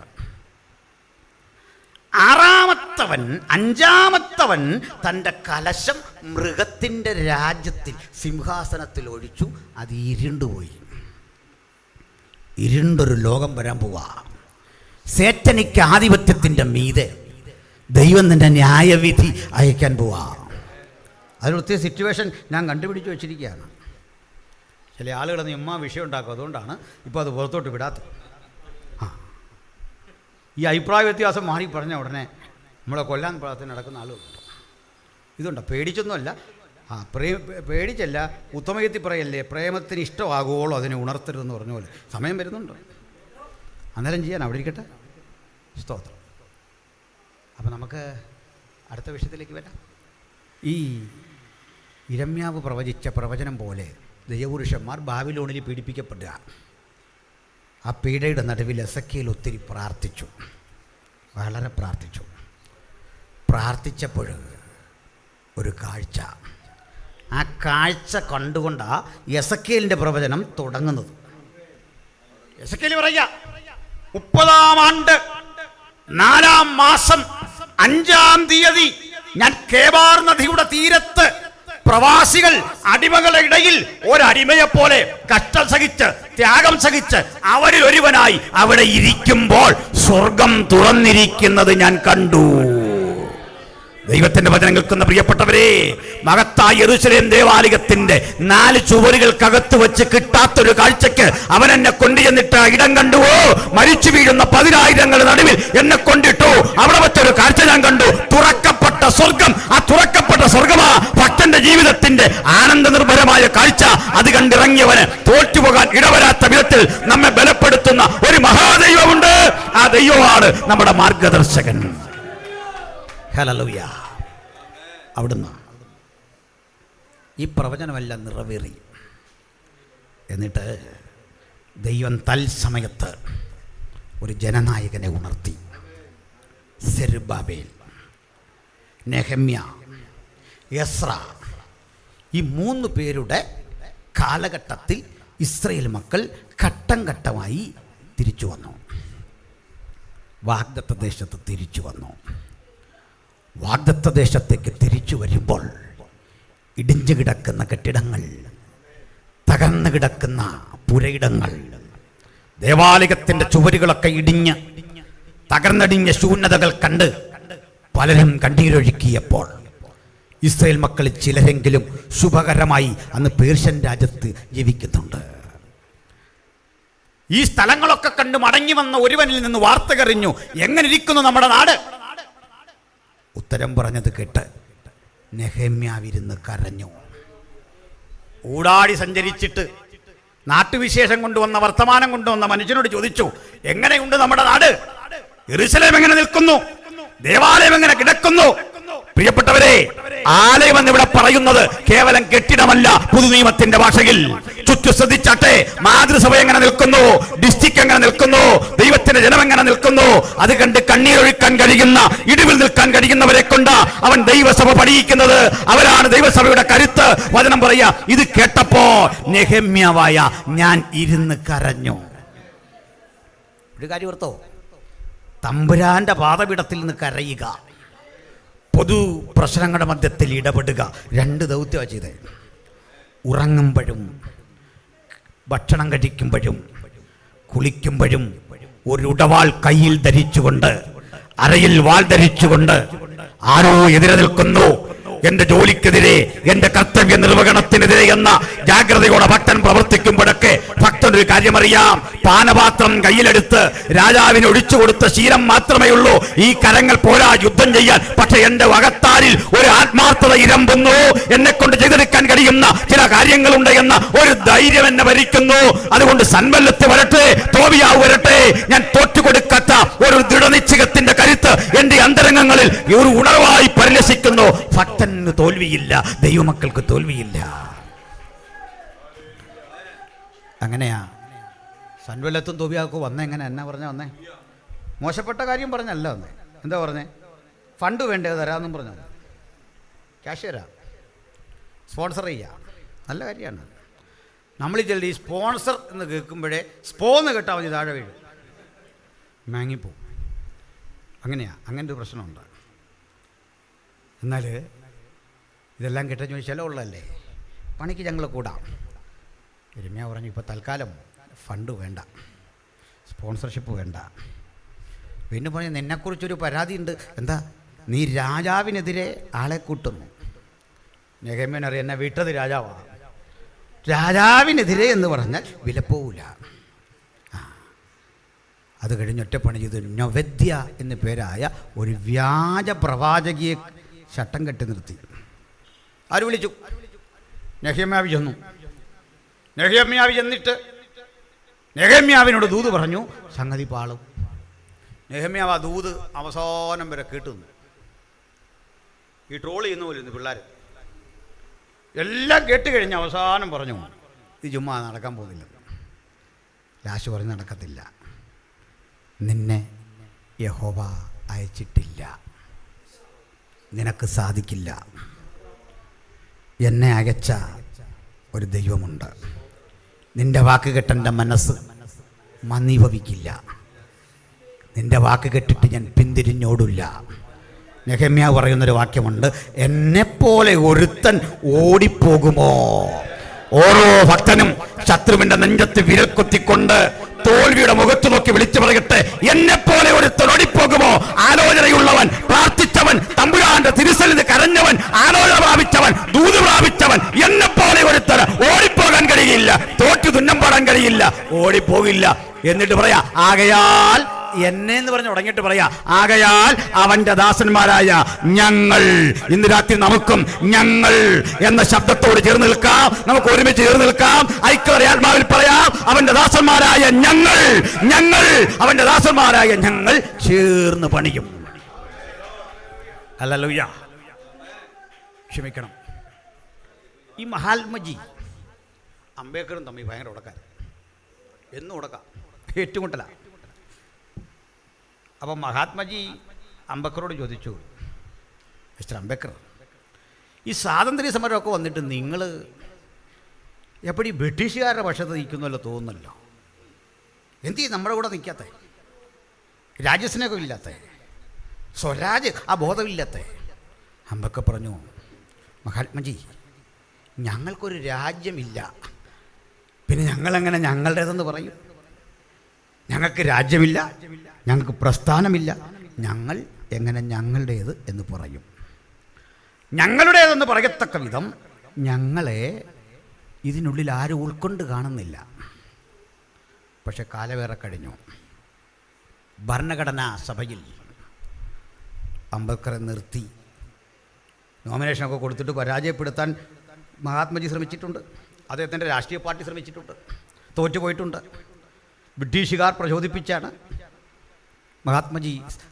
അംബേദ്കർ ഭരണഘടന നിർമ്മാണ സഭയിലെത്തുന്നത്. അന്ന് രസകരമായൊരു കാര്യമുണ്ടായി. അദ്ദേഹം താമസിച്ചൊരു ലോഡ്ജുണ്ട് ഇതിനൊക്കെ വേണ്ടി, ഒരു വീട് വാടകയ്ക്ക്, ഒരു പാർസിയുടെയാണ്. അപ്പോൾ പാർസി ഈ സുന്ദരനായ സുമുഖനായൊരു മനുഷ്യനെ കാണുന്നുണ്ട്, അദ്ദേഹത്തോട് ഇങ്ങനെ ഇടപെടുന്നുണ്ട്. അങ്ങനെ ഇരിക്കെ ഈ പാർസി ഒരു ദിവസം അറിഞ്ഞു, ഇയാൾ അൺടച്ചബിളാണ്, അയിത്ത ജാതിക്കാരനാണ്, ഈ സൂട്ടും കൂട്ടുമൊക്കെ നടക്കുന്നുള്ളൂ. അദ്ദേഹം വന്നിട്ട് ഇതെല്ലാം പെട്ടിയിലെടുത്ത് എറിഞ്ഞു. അന്ന് പാർലമെൻറ്റിലെ ഡിബേറ്റ് എന്താണെന്നറിയോ? പാർസികളുടെ അവകാശങ്ങളെക്കുറിച്ച് ചർച്ചയ്ക്ക് പോയി മനുഷ്യൻ. അന്നാ പുള്ളി വെട്ടിയെടുത്ത് എറിഞ്ഞ്, എന്നെ ഇവിടെ കാണല്ലോ, പൊക്കോളാൻ പറഞ്ഞു. പക്ഷെ വികാരം അദ്ദേഹത്തെ ഭരിച്ചില്ല. പാർസികളെക്കുറിച്ചുള്ള ചർച്ചയിൽ തന്നെ ഇറക്കിവിട്ട മനുഷ്യനെക്കുറിച്ച്, ആ കമ്മ്യൂണിറ്റിയെക്കുറിച്ച് ഉള്ള വികാരമല്ല ഭരിച്ച വിവേകം. അദ്ദേഹം ഭരണഘടനയിൽ വ്യക്തമായി പാർസികളുടെ അവകാശം എഴുതി സ്ഥാപിച്ചു, അവർക്ക് എന്ത് കൊടുക്കണം. ഞാനിത്തരം പറഞ്ഞെന്താണെന്നറിയോ? ഭരണഘടന അനവധി ചർച്ചകൾക്ക് ശേഷം സ്ഥാപിതമാകുന്ന ഘട്ടത്തിൽ അതിൻ്റെ ആമുഖം നിങ്ങൾ പഠിക്കണം. എന്ത് പറഞ്ഞ ഉടനെന്നറിയോ? We the people of India. തുടക്കത്തിൽ എന്താ പറഞ്ഞത്? ഞങ്ങൾക്കൊരു രാജ്യമില്ല. ഇന്ത്യൻ ഭരണഘടന തുടങ്ങുമ്പോൾ പറയാ ഇന്ത്യൻ പൗരന്മാരായ ഞങ്ങൾ. ഇത് പറയാൻ പറ്റിയ എന്തുകൊണ്ടാണെന്നറിയണ്ടേ? ഭരണഘടന വന്നുകൊണ്ടാണ്. ചിലപ്പോഴൊക്കെ ആളുകൾ പറയുന്നത്, പി സി ജോർജും പറയുന്നത് കേട്ടു, ഈ രാജ്യത്ത് ഭൂരിപക്ഷ ജനത ന്യൂനപക്ഷ ജനതയോട് വളരെ ഉദാരതയാണ് കാട്ടുന്നത്, സ്നേഹമാണ് കാട്ടുന്നത്, ആദരവാണ് കാട്ടുന്നത്. നമ്മൾ മനസ്സിലാക്കണം. എനിക്ക് തിരിച്ച് മറുപടി പറയാൻ പറ്റിയില്ല. മറുപടി ഇത്രേ ഉള്ളൂ, ഒരു ഭൂരിപക്ഷ ജനതയുടെയും ഉദാരതയിലല്ല നമ്മളിവിടെ നിൽക്കുന്നത്. ഉദാരതയല്ല അതിൻ്റെ ആധാരം. ആരുടെ ഔദാര്യം? ഉദാരത. അപ്പോൾ അത് ഇച്ചിരി കട്ടിയായിപ്പോയി. ഔദാര്യം. This is our right. ഇത് പൗരൻ്റെ അവകാശമാണ്. പ്രൈസലോ. ചുമ്മാ ഉദാരതയൊന്നും ആവശ്യമില്ലെന്നേ. അതൊക്കെ കൈവച്ചോ. ഉദാരത വേണേൽ നമ്മൾ അങ്ങോട്ട് തരാം. എത്ര എടുക്കുന്ന എടുത്തോ, ഉദാ പിടിച്ചോ. അങ്ങനെയൊന്നുമില്ല. അപ്പോൾ തുടക്കത്തിൽ ഇന്ത്യൻ പൗരൻ എന്ന് പറയത്തക്ക ആർജവം കമ്മ്യൂണിറ്റിക്ക് ഉണ്ടാക്കിയ അദ്ദേഹം. ഇതൊക്കെ നമുക്ക് പരസ്യത്തിൽ പറയേണ്ട കാര്യമാണ്. പോട്ടെ, നമുക്ക് അന്നേരം സംസാരിക്കാം. അവിടെ അതിൽ അടുത്ത വിഷയത്തിലേക്ക് വരാം. എന്തിനാ പറഞ്ഞെന്നറിയണ്ടേ? നെഹമ്യ അസ്തിത്വം നഷ്ടപ്പെട്ടെടുത്ത് നിന്നുകൊണ്ട് ഒരു ജനതയെ കരിപ്പിടിപ്പിച്ചു. സേമൊക്കെ തിരിച്ചു തന്നു. ഓരോരുത്തരും തങ്ങളാൽ കഴിയാവുന്ന ഒരു കോൺട്രിബ്യൂഷൻ തൻ്റെ സമൂഹത്തിന് കൊടുത്തു. ഞാൻ കർത്താവിൻ്റെ ദാസന്മാരോടൊക്കെ പറയാറുണ്ട്, ഇവിടെ നിങ്ങൾ അല്ലെങ്കിൽ ഞാൻ ഇവിടെ ഒരു ചർച്ചിലെ പാസ്റ്ററായി, അല്ലെങ്കിൽ ഡിസ്ട്രിക്റ്റിൻ്റെ സെക്രട്ടറിയായി, പ്രസിഡൻ്റായി, അല്ലെങ്കിൽ വൈസ് പ്രസിഡൻ്റായി, ഡിസ്ട്രിക്റ്റ് എനിക്ക് എന്ത് തന്നു എന്ന ചോദ്യത്തിനപ്പുറത്ത് ഈ ഡിസ്ട്രിക്റ്റിന് ഞാൻ എന്ത് ചെയ്തു, ഇങ്ങനെ വളരെ ഉള്ളൂ. പലപ്പോഴും നമ്മൾ എന്നെക്കുറിച്ച് തന്നെ പറയല്ലോ, എൻ്റെ ജീവിത പശ്ചാത്തലം നേരിട്ടറിയാവുന്ന അപൂർവം ചിലരിവിടുണ്ട്. എൻ്റെ ജീവിത പശ്ചാത്തലത്തിൽ നിന്ന് ഞാൻ പറയുകയാണ്, ഞാൻ ഒത്തിരി പ്രവർത്തിച്ചു, 30 കൊല്ലമായി ഞാൻ പ്രവർത്തിക്കാൻ ഇറങ്ങിയിട്ട് അവിടെ ഇങ്ങനെ പോയി. പക്ഷെ തിരിച്ചൊരു കാര്യം, ഞാൻ എന്ത് ഇൻവെസ്റ്റ് ചെയ്തുവോ അതിൻ്റെ എത്രയോ മടങ്ങ് എനിക്ക് ഈ സമൂഹം തിരിച്ചു തന്നു. അതാരും പറഞ്ഞു കേൾക്കുന്നില്ല. ഞാൻ എന്ത് ഇൻവെസ്റ്റ് ചെയ്തുവോ അതിൻ്റെ 1000 മടങ്ങൊന്നുമല്ല ഈ ചെറിയ കരം കൊണ്ട് നന്മ കൈപ്പറ്റിയത്. ഈ നന്ദിയുടെ എന്തിനാ സൗകര്യങ്ങളെ പറയുന്നത്? ചിലർ പറഞ്ഞു വന്നാൽ ഇവിടെ ഏറ്റവും മോശമാണ്, ഈ സമൂഹം മുഴുവൻ മോശമാണ്, അവർ ശരിയല്ല, ഇവർ ശരിയല്ല, അപ്പുറത്തെ ശരിയല്ല. നോ, പറയാൻ പാടില്ല. പ്രൈസലോ. വിശ്വാസത്തിൽ ഇറങ്ങി തിരിച്ച് നിങ്ങൾ എന്ത് ചിലവിട്ടോ, എങ്ങനെ പ്രവർത്തിച്ചോ, എന്ത് ഊർജ്ജം ഇവിടെ വിന്യസിച്ചോ, 1 2 10,000 കണക്കിനായിട്ട് തിരികെ വാങ്ങിയ കരം കൊണ്ട് ഇന്ന് രാത്രി ഞാനും നിങ്ങളും ഇവിടെ വന്നിരിക്കുന്നത് ദൈവസന്നിധിയിൽ നന്ദിയുള്ളവരായി നമുക്ക് കർത്താവിനെ സേവിക്കാൻ സാധിക്കട്ടെ, ദൈവത്തെ മഹത്വപ്പെടുത്താൻ സാധിക്കട്ടെ. ഹല്ലേലൂയ. അപ്പോൾ സഹോദരങ്ങളെ, തിരികെ ഓരോ ഘട്ടം ഓരോരുത്തരും ചെന്നു. ഞാൻ എന്തിനെത്തിയും പറഞ്ഞെന്നറിയണ്ടേ? നെഹമ്യാവിൻ്റെ ഇളകിമറിഞ്ഞ മണ്ണിൽ കാട് പിടിച്ച് മുള്ളു പടർന്ന് അവിടെ കിടപ്പുണ്ട്. 17 ശെക്കൽ വെള്ളിക്ക് വിലയ്ക്ക് വാങ്ങിയ ആ മണ്ണവിടെ കിടപ്പുണ്ട്. ആർക്കും വേണ്ടാതെ അവിടെ കിടപ്പുണ്ട്. ആർക്കും എടുക്കാൻ പറ്റാത്ത, ആർക്കും എൻക്രോച്ച് ചെയ്യാനാവാത്ത, ആർക്കും കയ്യേറാനാവാത്തൊരു പ്രശ്നമുണ്ട്. മറ്റൊന്നുമല്ല, അടഞ്ഞ ഒരാധാരം എവിടെയോ സൂക്ഷിക്കപ്പെട്ടു വച്ചിട്ടുണ്ട്. ഹല്ലേലൂയ. ഇതിൻ്റെ ആഴങ്ങൾ പഠിച്ചാൽ ഒരു ഡിറ്റക്റ്റീവ് നോവൽ പോലെ കാര്യങ്ങളുടെ പോക്ക്. കണ്ടുപിടിക്കണം ഈ ആധാരം എവിടാണെന്ന്. അതുകൊണ്ട് നമ്മുടെ നാട്ടിൽ ഇല്ലാത്തൊരു ഗുണമുണ്ട്. അവിടെ നമ്മുടെ നാട്ടിൽ വല്ലവൻ്റെയും ഭൂമി ഉണ്ടെങ്കിൽ അവിടെ കൊണ്ട് ആ അതിരിനാഞ്ഞിൽ കുഴിച്ചു വെച്ച് അങ്ങോട്ട് കയറുകയാണ്, അങ്ങോട്ടങ്ങ് കയറിയേക്കാണ്. അതിരിന് തന്നെ കുഴിച്ചു വെക്കും. അതുകൂടാതെ വേറൊരു പണിയുണ്ട്. നമ്മൾ മലയാളിക്ക് എല്ലാവരും ഗുണമുണ്ട്, സ്വന്തം പറമ്പ് വൃത്തിയായിട്ട് കിടക്കണം. പക്ഷേ ഇതെല്ലാം കൊണ്ട് തട്ടുന്ന എവിടാ? ചക്കമടൽ കൊണ്ട് അങ്ങോട്ട് തട്ടിയേക്കുക. മനസ്സിലായോ? ഇപ്പോൾ അതിനൊക്കെ കേസ് വരും. അമേരിക്കയിലൊക്കെ പണ്ടേ കേസാ. അതാ സ്ഥിതി. അപ്പോൾ ഇവിടെ എടുക്കാൻ പറ്റില്ല, മറ്റൊരുവൻ്റെ ഭൂമി കിളച്ചൊന്നും എടുക്കാൻ പറ്റില്ല, ഉഴുതെടുക്കാൻ പറ്റില്ല. കാരണം എൻ്റെ ഭൂമി നിങ്ങൾ കൈവശമാക്കിയാൽ എന്നെങ്കിലും ഒരിക്കൽ എൻ്റെ തലമുറ വന്നിട്ട് 2 കാര്യം കൈ കാണണം. ഒന്ന്, അവരെൻ്റെ മകനാണെന്ന് തെളിയിക്കുന്ന ഒരു വംശാവലി റിപ്പോർട്ട് വേണം. പിടികിട്ടോ? 2, വസ്തു അവൻ്റെയാണെന്ന് തെളിയിക്കുന്ന ഒരടഞ്ഞ ആധാരം. ഉറപ്പുള്ളതാ. അത് തുറക്ക പോലും വേണ്ട, അതങ്ങോട്ട് കൊടുക്കും. സംശയമുണ്ടെ തുറന്നോളാൻ പറയും. തുറന്നു പോയാൽ സംഭവിക്കുന്ന കാര്യം, തെറ്റിദ്ധരിപ്പിച്ചവൻ, അന്യായമായി അപകരിച്ചെടുത്തവൻ ആരായിരുന്നാലും അവൻ്റെ പ്രാണനില്ലാതാകും. ഇതുകൊണ്ട് ആ പുസ്തകം തുറക്കാൻ ആരെയും കണ്ടില്ലെന്ന്. വീണ്ടും അതിലേക്ക് തന്നെ വരിക. സ്തോത്രം. ആ വഴിക്ക് എൻ്റെ ഈ നാളുകളെ പഠനം മുഴുവൻ പോകുന്നത്. ഇത് തുറന്നു പോയ ഗതികേടാ. ഇതങ്ങോട്ട് കാട്ടിയിട്ട് ചങ്കുറപ്പോടെ പുരോഹിതന്റെ മുമ്പിൽ നാലാളുകളെ വിളിച്ചു കൂട്ടിവിട്ട് പറയും, എന്റെ അപ്പന്റെ അവകാശത്തിന്റെ മണ്ണ ഇത്, എന്റെ അപ്പൻ പ്രാപിച്ച മണ്ണ ഇത്. ജയിലിൽ കിടക്കവേ 17 വെള്ളി അങ്ങോട്ട് തൂക്കിക്കൊടുത്തിട്ട് വില കൊടുത്തു വാങ്ങിയ ആധാരത്തിന്റെ കുറിപ്പ ഈ അടച്ചു വച്ചിരിക്കുന്നത്. തുറന്ന് പരിശോധിക്ക്, ഇതെന്റെയാ എന്ന് പറയാൻ പാകത്തിന് ഇരമ്യാവിന്റെ ഒരു പുതിയ തലമുറ. ദൈവത്തിന്റെ ദാസന്മാരെ, ഇവിടെ ഞാൻ മനസ്സിലാക്കുന്നിടത്തോളം മക്കൾക്ക് വലിയ ഡെപ്പോസിറ്റ് ഉള്ളവരൊന്നും ഇവിടെ ഉള്ളതായിട്ട് എനിക്ക് തോന്നുന്നില്ല. ഉണ്ടെങ്കിൽ മറിക്കാൻ വേണ്ടിയല്ല എനിക്ക് ചോദിക്കുന്നത്. അങ്ങനെയൊന്നും തോന്നുന്നില്ല. അതുകൊണ്ട് ഇങ്ങനെ പണമെല്ലാം കരുതി വെച്ച് ചിലരെ കണ്ടാൽ ഈ ഉള്ള ഭാവം തോന്നും. ഒരു പാട്ടുണ്ടല്ലോ, ഒന്നുമില്ലായ്മയിലും, ചിലൻ്റെ ഭാവം അങ്ങനെ, ഒന്നുമില്ലായ്മയിലും എല്ലാം ഉള്ളവനെ പോലെ, അല്ലേ? അങ്ങനെയൊക്കെ ഉള്ളവരുണ്ട്. അപ്പോൾ നമ്മുടെ കാര്യമൊക്കെ എങ്ങനെയാണ് നടക്കുന്നത്? നമ്മുടെ കാര്യം നിശ്ചയിച്ച് ഉറപ്പിക്കുന്നത് നടക്കുന്നതൊക്കെ എങ്ങനെയാണ്? വിശ്വാസത്തല തർക്കം വേണ്ട. അത് അങ്ങനെയാ നമ്മുടെ ജീവിതം എന്ന് പഠിപ്പിക്കാനാ ദൈവം എപ്പോഴും നമ്മളെ മറ്റു ചില കാര്യങ്ങളിൽ നിന്ന് ഇങ്ങനെ മാറ്റിക്കൊണ്ടിരിക്കും. അതുകൊണ്ട് അപ്പൻ വീതം വെച്ച് തരുമ്പോഴും ചങ്ങല വലിക്കുമ്പോഴും ഒക്കെ നമുക്കല്പം കുറഞ്ഞു പോകാൻ കാരണം മനസ്സിലായോ?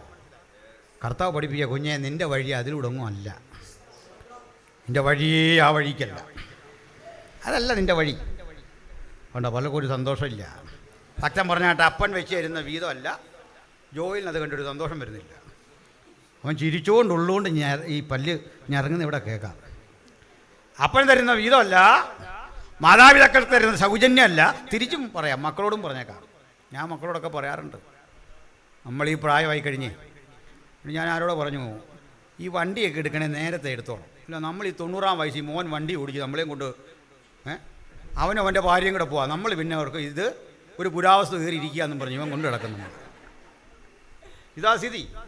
അതുകൊണ്ട് വണ്ടിയോ കാറോ ഒക്കെ എടുക്കണേ എൻ്റെ ഭാഷ നേരത്തെ എടുത്തോണം. അല്ലേ എന്താ സ്ഥിതി എന്നറിയോ? പിള്ളേർക്ക് നമ്മളൊരു പുരാവസ്തു, അതാ വിഷയം. അവരെയും കുഴപ്പമില്ല, അവനും ഭാര്യയും പോകുന്നുള്ളൂ, നമ്മൾ സൈഡിൽ ഇരിക്കുക പറഞ്ഞാൽ പ്രയാസമാണ്. ഇറക്കി വിടാൻ പറ്റുമോ? അഡ്ജസ്റ്റ് ചെയ്യാൻ പറ്റുമോ? അത് വലിയ പാടാ. അപ്പോൾ മക്കളോടും പറയാനുള്ളത് ഇതാണ്, മക്കളെ നിങ്ങളെ ആ ശമ്പളം വഴിയല്ല അപ്പൻ്റെ നിലനിൽപ്പ്, ഭക്തൻ്റെ കാര്യമാണ് പറഞ്ഞത്. നിങ്ങൾ എന്തെങ്കിലുമൊക്കെ നമുക്ക് തരാറാകുമ്പോഴേക്ക് നമുക്കിത് വേണ്ടാതെ വരും. അതാ സത്യം. പ്രായം കഴിഞ്ഞു പോയി, അതാ കാര്യം, അതാ അതിൻ്റെ സത്യം. മക്കളെ വളർത്തുന്നൊന്നും ഇങ്ങോട്ടൊന്നും കിട്ടാൻ വേണ്ടിയല്ല. ആ മോഹമൊക്കെ ഇട്ടേക്ക്. ഭക്തൻ്റെ കാര്യമാണ് പറഞ്ഞു കേട്ടോ, ഭക്തൻ്റെ കാര്യം. മക്കളെ പഠിച്ചു, ഭൗതിക അപ്പൻ്റെ കരങ്ങളിൽ കൂടി എന്നും അവരെ ആശ്രയിച്ച് നിൽക്കുകയല്ല. എൻ്റെ മക്കൾ എന്നോട് ഇങ്ങനെ ഓരോ കാര്യം ഇങ്ങനെ നിരന്തരം ചോദിക്കുക. പുള്ളിക്കാരി ആ ജോലിയെല്ലാം അവരെ ഏൽപ്പിച്ച, ന്യായവിധിയെല്ലാം പുത്രന് കൊടുത്തു എന്ന് പറഞ്ഞല്ലേ. ഞാനൊരു സംഭവം, എൻ്റെ മോനെ ഞാൻ കമ്പനിയൊന്നുമല്ല ഗോദ്രേജിൻ്റെ, നീ പറയുന്ന പോലെ പ്രൊഡ്യൂസ് ചെയ്തുകൊണ്ടിരിക്കാൻ. പെണ്ണുങ്ങളുടെ വിചാരം നമ്മൾ ഈ പ്രൊഡ്യൂസ് ചെയ്യുന്ന കമ്പനിയാണ്. പോരട്ടെ കേട്ടോ. ജോണി പാസ് ഉണ്ടോ അവിടെ? ഇതെവിടെ ഇരിക്കുന്നു? നമ്മൾ പ്രൊഡ്യൂസ് ചെയ്തെന്ന് അനിൽ പാസ്സായി സാറേ ഇവർ ഈ പറഞ്ഞുകൊണ്ടിരിക്കുന്നത് പോരട്ടെന്ന്. എന്നിട്ട് അവസാനം നമ്മൾ ചോദിക്കും, നിങ്ങളിവിടെ എനിക്ക് എന്നാ ഉണ്ടാക്കി തരുന്നത് സജി പാസ്സേ? ലാസ്റ്റ് ചോദിക്കുന്ന നിങ്ങളെനിക്ക് എന്നാ? ഞാനൊരു മർമ്മം കൂടെ പറയാം, ക്ഷമിക്കണം, ഒരു മർമ്മമാണ് പറയുന്നത്. ഈ ബൈബിൾ എടുത്താൽ ഭക്ഷണം കഴിച്ചിട്ട് കണക്കുണ്ട്. പുരുഷന്മാരുടെ എണ്ണം 5000. സ്ത്രീകൾ കഴിച്ച കണക്ക് ബൈബിളിലുണ്ടോ? ഇല്ല. അതെന്താ കാര്യം എന്നറിയണ്ടേ? ഈ സ്ത്രീകൾ കഴിക്കുന്നതിന് കണക്കുമല്ലോ ഉണ്ടോ എന്ന് ആലോചിച്ച്. അത് കൂടുതൽ ചേർക്കുന്ന ഈ കുഞ്ഞുങ്ങളെ വളർത്തുന്ന ഈ കൊച്ചു അമ്മമാരാണ്, ചെറിയ അമ്മമാർ, 20, 22, 25 വയസ്സൊക്കെ ഉള്ള അമ്മമാർ ഈ കുഞ്ഞിനെ ഇങ്ങനെ വളർത്തുമ്പോൾ നമ്മൾ കേൾക്കുന്നുണ്ട്, ഓമനത്തിങ്കൾക്കിടാവോ എന്നൊക്കെ കേൾക്കുന്നുണ്ട്. ഓമനത്തിങ്കൾക്കിടാ ഓ എന്നൊക്കെ കേൾക്കുന്നത്. കാരണം ഈ കുഞ്ഞിന് കൊടുക്കുന്നത് ഇങ്ങോട്ട് പോവാ 5:1, അതാ കണക്ക്.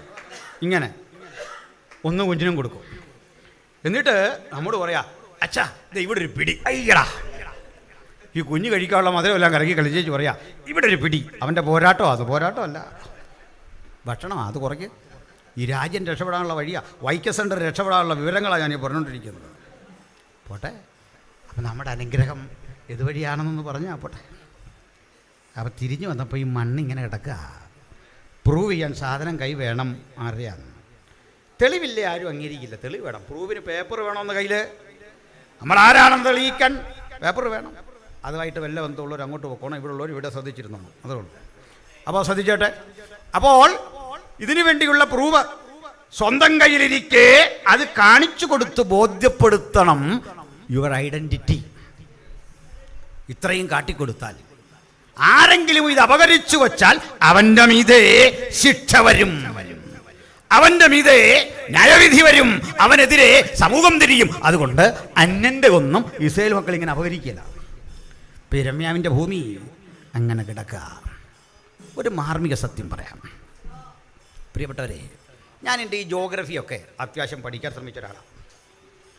നിങ്ങൾക്കൊരു കാര്യം അറിയോ? ഒരു ചെറിയ രാജ്യം ഇസ്രായേൽ, ഏകദേശം 120 മൈൽ വിസ്തൃതിയാണ് ഈ രാജ്യത്തിന്. അതിൻ്റെ ഒരു കണക്ക് പറഞ്ഞാൽ നമ്മുടെ തിരുവനന്തപുരം മുതൽ തൃശ്ശൂർ വരെ കാണും. കേരളത്തിൻ്റെ പാതിയല്ല, അതിൽ കൂടുതൽ വലിപ്പമുണ്ട്. ചില ആലപ്പുഴ ജില്ലയുടെ വലിപ്പം അത്രയല്ല, അതിലേറെ വലിപ്പമുണ്ട്. തൃശ്ശൂർ വരെ വലിപ്പമുണ്ട്. ട്രിവാൻഡ്രം മുതൽ തൃശ്ശൂർ വരെ വലിപ്പം വരുന്ന ഒരേകദേശ ഭൂമിശാസ്ത്രം. കേരളം പോലൊക്കെ തന്നെയാണ്, വീതി അല്പം കുറഞ്ഞൊക്കെ കിടക്കുന്ന സ്ഥലം. ഈ സ്ഥലത്തിൻ്റെ പ്രത്യേകതകൾ കാണാം. ഈ രാജ്യം 48 സ്വതന്ത്രമായി. സ്വതന്ത്രമായ ഈ രാജ്യത്തിൻ്റെ സ്വാതന്ത്ര്യദിന ചടങ്ങിൽ അവരെ പ്രസിഡന്റിന് കൊടുക്കാൻ ബൊക്കെ കൊടുക്കണം. ബൊക്കെ കൊടുക്കാൻ പൂക്കളില്ല. എങ്ങോട്ട് തിരിഞ്ഞിട്ടും മരുഭൂമിയാണ്, പൂക്കളില്ല. പ്ലാസ്റ്റിക് പൂ പറ്റില്ല. എന്ത് ചെയ്യുന്നറിയണ്ടേ? പാരീസിലേക്ക് പ്രത്യേകിച്ചൊരു ഫ്ലൈറ്റ് ചാർട്ട് ചെയ്ത് അതിൽ പൂക്കളും ബൊക്കെയൊക്കെ വരുത്തി പ്രസിഡന്റിന് പൂക്കൾ കൊടുത്ത രാജ്യമാണ് ഇസ്രായേൽ. പക്ഷേ ആ രാജ്യം ഭരണാധികാരി ചുമതലയേറ്റു. ഇത് ആദ്യം വിട്ട ഓർഡർ പൂക്കൾ കൃഷി ചെയ്യുന്നതിന് സൗജന്യ വെള്ളം, സൗജന്യ വിത്ത്, സൗജന്യ വൈദ്യുതി. സംഭവിച്ചു കേൾക്കണോ? ലോകത്തേറ്റവും അധികം പൂക്കൾ കയറ്റി അയക്കുന്ന 2ാമത്തെ രാജ്യം. പൂവിൻ്റെ വില അറിഞ്ഞല്ലേ മനസ്സിലാകൂ. 700-750 ഉറുപ്പിയാകും മുല്ലപ്പൂവിൻ്റെ ഒക്കെ വില. സമ്പന്നമാണ് രാജ്യം. തീർന്നില്ല, അടുത്തൊരു കാര്യം കൂടി കേട്ടോ. അവിടെ ഗലീലിയ കടൽ എന്നറിയപ്പെടുന്ന ഒരു ശുദ്ധജല തടാകമുണ്ട്. മിഡിൽ ഈസ്റ്റിലെ ഒരേ ഒരു ശുദ്ധജല തടാകം. ഈ തടാകത്തിലെ വെള്ളം ഒരു ദിവസത്തിന് 1 ഇഞ്ച് എന്ന കണക്കിന് താഴാൻ തുടങ്ങി. 1 ഇഞ്ച്. അത് ചെറിയൊരു കാര്യമല്ല. ഒരു ദിവസത്തിൽ 1 ഇഞ്ച് വെള്ളം ഒരു കാശ്മീർ ഏരിയയിൽ താഴോട്ട് പോയി കഴിഞ്ഞുള്ള സ്ഥിതി ആലോചിച്ച്. അപ്പോൾ ഇവിടേക്ക് ഫ്രാൻസിലെയും ഇറ്റലിയിലെയും അമേരിക്കയിലുമൊക്കെ ഗവേഷകർ വന്നിട്ട് 95-ാം ആണ്ടോടെ ഈ രാജ്യം ഈ വെള്ളം വറ്റിയിട്ട് വെള്ളത്തിന് ഇവർ ഏറ്റവും വില കൊടുക്കുന്ന ഒരു രാജ്യമാകും എന്ന നിരീക്ഷണം നടത്തിയ റിപ്പോർട്ട് ഐക്യരാഷ്ട്രസഭയ്ക്ക് കൊടുത്തു. അവർ വിട്ടില്ല. മെഡിറ്ററേനിയൻ കടലിലെ ഉപ്പുവെള്ളം പമ്പ് ചെയ്ത് ആ ഉപ്പുവെള്ളം ടാങ്കിൽ നിറച്ചിട്ട് ഒരു ഭാഗത്തു നിന്ന് ഉപ്പ് വേർതിരിച്ചെടുത്തു. ലവണങ്ങളും ധാതുക്കളുമൊക്കെ വേർതിരിച്ചെടുത്തിട്ട് ശുദ്ധജലം ഗലീലിയ കടലിലേക്ക് തിരികെ ഒഴുക്കിയിട്ട് ദിവസത്തിന് 1 ഇഞ്ച് വീതം താഴുന്ന സ്ഥാനത്ത് ഈ രാജ്യം വറ്റിവരണ്ടു പോകും എന്ന് നിരീക്ഷണം നടത്തിയ രാജ്യങ്ങളിലേക്ക് വെള്ളം കയറ്റി അയക്കുന്ന രാജ്യമായി മാറി. എന്താ മനസ്സിലായി? ഇനിയും കൊണ്ട് പറയാനേറെ. ഇതെത്രയും പറഞ്ഞെന്താ ചെയ്യണ്ടേ? ഇന്ന് ഇരമ്യാവിൻ്റെ അനാഥത്വത്തിലെ ആ കൃഷിനില ഒന്ന് ചെന്ന് കണ്ടാൽ പ്രവചനം പഠിച്ചവൻ തലയിൽ കരം വെച്ചു പോകും. തമ്പുരാനെ, സമ്പദ് സമൃദ്ധി കൊണ്ട് വിളങ്ങി കാത്താകർഷണമായി നിൽക്കുന്ന വിശാല വയൽത്തടങ്ങൾ, ഈ മേഖലകൾ, ഈ ഭൂപ്രദേശങ്ങൾ 17 ശെക്കൽ വെള്ളി കൊടുത്തുകൊണ്ട് അങ്ങയുടെ ഭക്തൻ ഒരു ജയിലറയിൽ കിടന്നുകൊണ്ട് വിറയാർന്ന കരങ്ങളോടെ നീട്ടിക്കൊടുക്കുമ്പോൾ ഒരു പുതുതലമുറ ഇതുവഴി വരുമെന്നും സമ്പദ് സമൃദ്ധി കൊണ്ട് ഇവിടെ അലങ്കരിക്കപ്പെടുമെന്നൊന്നും കാണാൻ കഴിയാത്ത ഘട്ടത്തിൽ നിന്റെ വാഗ്ദത്തങ്ങളിൽ വിശ്വസിച്ചത് എത്ര ഭാഗ്യം, എത്ര ചേരോകരം. അതുകൊണ്ട് ദൈവത്തിന്റെ ദാസനെ, ദൈവത്തിന്റെ ദാസിയെ, ദൈവത്തിന്റെ പ്രവൃത്തികൾ കാണാൻ അകക്കണ്ണുകൾ തുറക്കട്ടെ. ഇന്നല്ലെങ്കിൽ നാളെ ഞാനും നിങ്ങളും വിതച്ച ആ ഫലം കൊയ്യാൻ ഒരു പുതുതലമുറ ഇതുവഴി വരുമെന്നുള്ള വിശ്വാസത്തോടെ നമുക്കും പറയാം, ഇതാ ഞാൻ നിന്റെ വാഗ്ദത്തങ്ങളിൽ വിശ്വസിക്കുന്നു, നിന്റെ വാക്ക് ഞാൻ അനുസരിക്കുന്നു, നിന്റെ പ്രവൃത്തിക്കായി ഞാൻ എന്നെ ഏൽപ്പിക്കുന്നു. ഹല്ലേലൂയ. ഇനി ഒത്തിരി പറയാനുണ്ട്, നമ്മുടെ സമയത്തി. ഇപ്പോഴാണ് ആ വിഷയത്തിൻ്റെ ഒരു രത്നച്ചുരുക്കം എത്തിയത്. ഒറ്റ വാക്കിൽ പറഞ്ഞാൽ, തകർന്നടിഞ്ഞ യുദ്ധവീതി നേരിട്ട നെബൂഖദ്നേസർ നിരോധിച്ച രാജ്യത്തിലെ വില കുറഞ്ഞ ഭൂമി, ഒന്നും ഉണ്ടാകില്ലെന്ന് വിധി എഴുതിയ വയൽ വില കൊടുത്തു വാങ്ങാൻ തമ്പുരാൻ ഇരമ്യാവോട് പറഞ്ഞു. ഭൗതിക കണ്ണുകൾ കൊണ്ട് നോക്കിയാൽ ആ ഭൂമി വാങ്ങില്ല. ആർക്കും വേണ്ടാത്ത ചിലതിനെ നിന്റെ പക്കലേക്ക് തന്നിട്ട് പറയും, നല്ലതാ, നീ എവിടെ തോറ്റുപോയി എന്ന് പറയാൻ പാകത്തിന് നിന്നെ ഒറ്റപ്പെടുത്തുന്ന ശബ്ദങ്ങൾ കേൾക്കും. നല്ലതാ, നിന്നെ പറ്റിച്ചും വഞ്ചിച്ചും ചതിച്ചും പലതും പടുത്തുയർത്തി. പക്ഷേ ഭക്തൻ തോറ്റു കൊടുക്കരുത്. ഭക്തൻ ഒരു കാര്യം മനസ്സിലാക്കിക്കൊള്ളണം, എന്നെ ഇങ്ങനെ വഞ്ചിച്ചെങ്കിൽ, എന്നെ ഇങ്ങനെ പറ്റിച്ചെങ്കിൽ ഒരു കാര്യം ഉറപ്പാ, ഒരു പുതുതലമുറ ഫലം കൊയ്യാൻ വരുമ്പോൾ ഈ മരുഭൂമിയുടെ സ്ഥിതി അവൻ മാറ്റിയിരിക്കും, ഈ മണലാരണ്യത്തിന്റെ സ്ഥിതി അവൻ മാറ്റിയിരിക്കും. എന്റെ ദൈവം വാഗ്ദത്തങ്ങളിൽ വിശ്വസ്തൻ. ഹല്ലേലൂയ. ഞാൻ ഈ ചിലതരം പ്രവൃത്തികളൊക്കെ ഇങ്ങനെ വിശകലനം ചെയ്യാറുണ്ട്. ക്ഷമിക്കണം, ചില കാര്യങ്ങൾ നമുക്ക് പറയാൻ പരിമിതിയുണ്ടെങ്കിലും പറയാൻ പറ്റുന്ന ഒരു ഭാഷയിൽ പറയാം. പണ്ട് നമ്മുടെ രാജ്യത്ത് ഒരു ഭരണാധികാരി ഉണ്ടായിരുന്നു. ഈ രാജ്യത്തൊരു നിയമം കൊണ്ടുവരാൻ ഇഷ്ടപ്പെട്ടു. മതപരിവർത്തന നിയമമാണ്. ഒരു OP ത്യാഗി ബില്ലുമൊക്കെ നിങ്ങൾ കേട്ടിട്ടുണ്ടാവും പഴയ കാലത്ത്. കർത്തൃദാസനൊക്കെ അതേക്കുറിച്ച് വളരെ ആഴത്തിൽ അറിയാവുന്ന ആളുകളാണ്. അതിനുശേഷം മറ്റൊരു നിയമമാണ്, ഈ ക്രൈസ്തവർക്ക് മുസ്ലിങ്ങൾക്കുമൊക്കെ മക്കളേറെയാണ്, ഏറെ മക്കൾ. ഇങ്ങനെ പോയാൽ പെറ്റുപെരുകി ഒരു വലിയ ജനതയായിത്തീരും. അതുകൊണ്ട് കുട്ടികളേറിയാൽ ഒന്നല്ലേ രണ്ട് മതി, കുട്ടികൾ ഒന്നല്ലെങ്കിൽ രണ്ട് മതി എന്നാണ്. ഇതേക്കുറിച്ച് പഠിക്കാൻ വേണ്ടി അടുത്ത കാലത്ത് ഒരു ശ്രമം നടന്നു. നമ്മുടെ കൃഷ്ണയ്യർ, അതെ, അദ്ദേഹം മരിച്ചുപോയി. അപ്പോൾ കൃഷ്ണയ്യർ കൊടുത്ത റിപ്പോർട്ട് അനുസരിച്ച് ഒരു കുട്ടിയിൽ 2 കുട്ടി കൂടുതലായാൽ റേഷൻ മുടക്കണമെന്നാണ്. എനിക്കൊക്കെ പണ്ടേ റേഷൻ മുടങ്ങിയാണ്, മക്കൾ 3. അതാ സ്ഥിതി. അപ്പോൾ ആ ഇടയ്ക്ക് ഞാൻ ജാലകത്തിലാണോ ജലീശ്വരിലാണോ ഇത് പറഞ്ഞ കൃഷ്ണയ്യരൊക്കെ 9 മക്കളാണ്. അതാ രസം. ഏതാ ഈ 2 മതിയെന്ന് എഴുതിയവരൊക്കെ 9 മക്കൾ. അപ്പം ഞാൻ എഴുതിയൊരു കാര്യം ഓർക്കുന്നുണ്ട്. ഈ വണ്ടിയുടെ പിന്നിൽ, എല്ലാ പ്രൈവറ്റ് ബസ്സിൻ്റെയും KSRTCയിലൊക്കെ പിന്നിൽ ഒരു നിയമം എഴുതി വെച്ചിട്ടുണ്ട്. Speed limit in town 35 kilometres. ടൗണിൽ കൂടി 35 കിലോമീറ്റർ കൂടിയ വേഗത്തിൽ വണ്ടി ഓടിക്കരുത്, ശിക്ഷാർഹം. കണ്ടിട്ടുണ്ടോ? ഇതെവിടെ എഴുതിയിരിക്കുന്നത്? വണ്ടിയുടെ ബാക്കിൽ. എന്തിനാ ബാക്കിൽ എഴുതുന്നറിയോ? പുറകെ വരുന്നവൻ വായിച്ച് മര്യാദ ഓടിച്ചോണമെന്ന്. ഞാൻ എൻ്റെ വേഗത്തിൽ പോകുന്നു. മനസ്സിലായോ കൃഷ്ണയ്യരെ?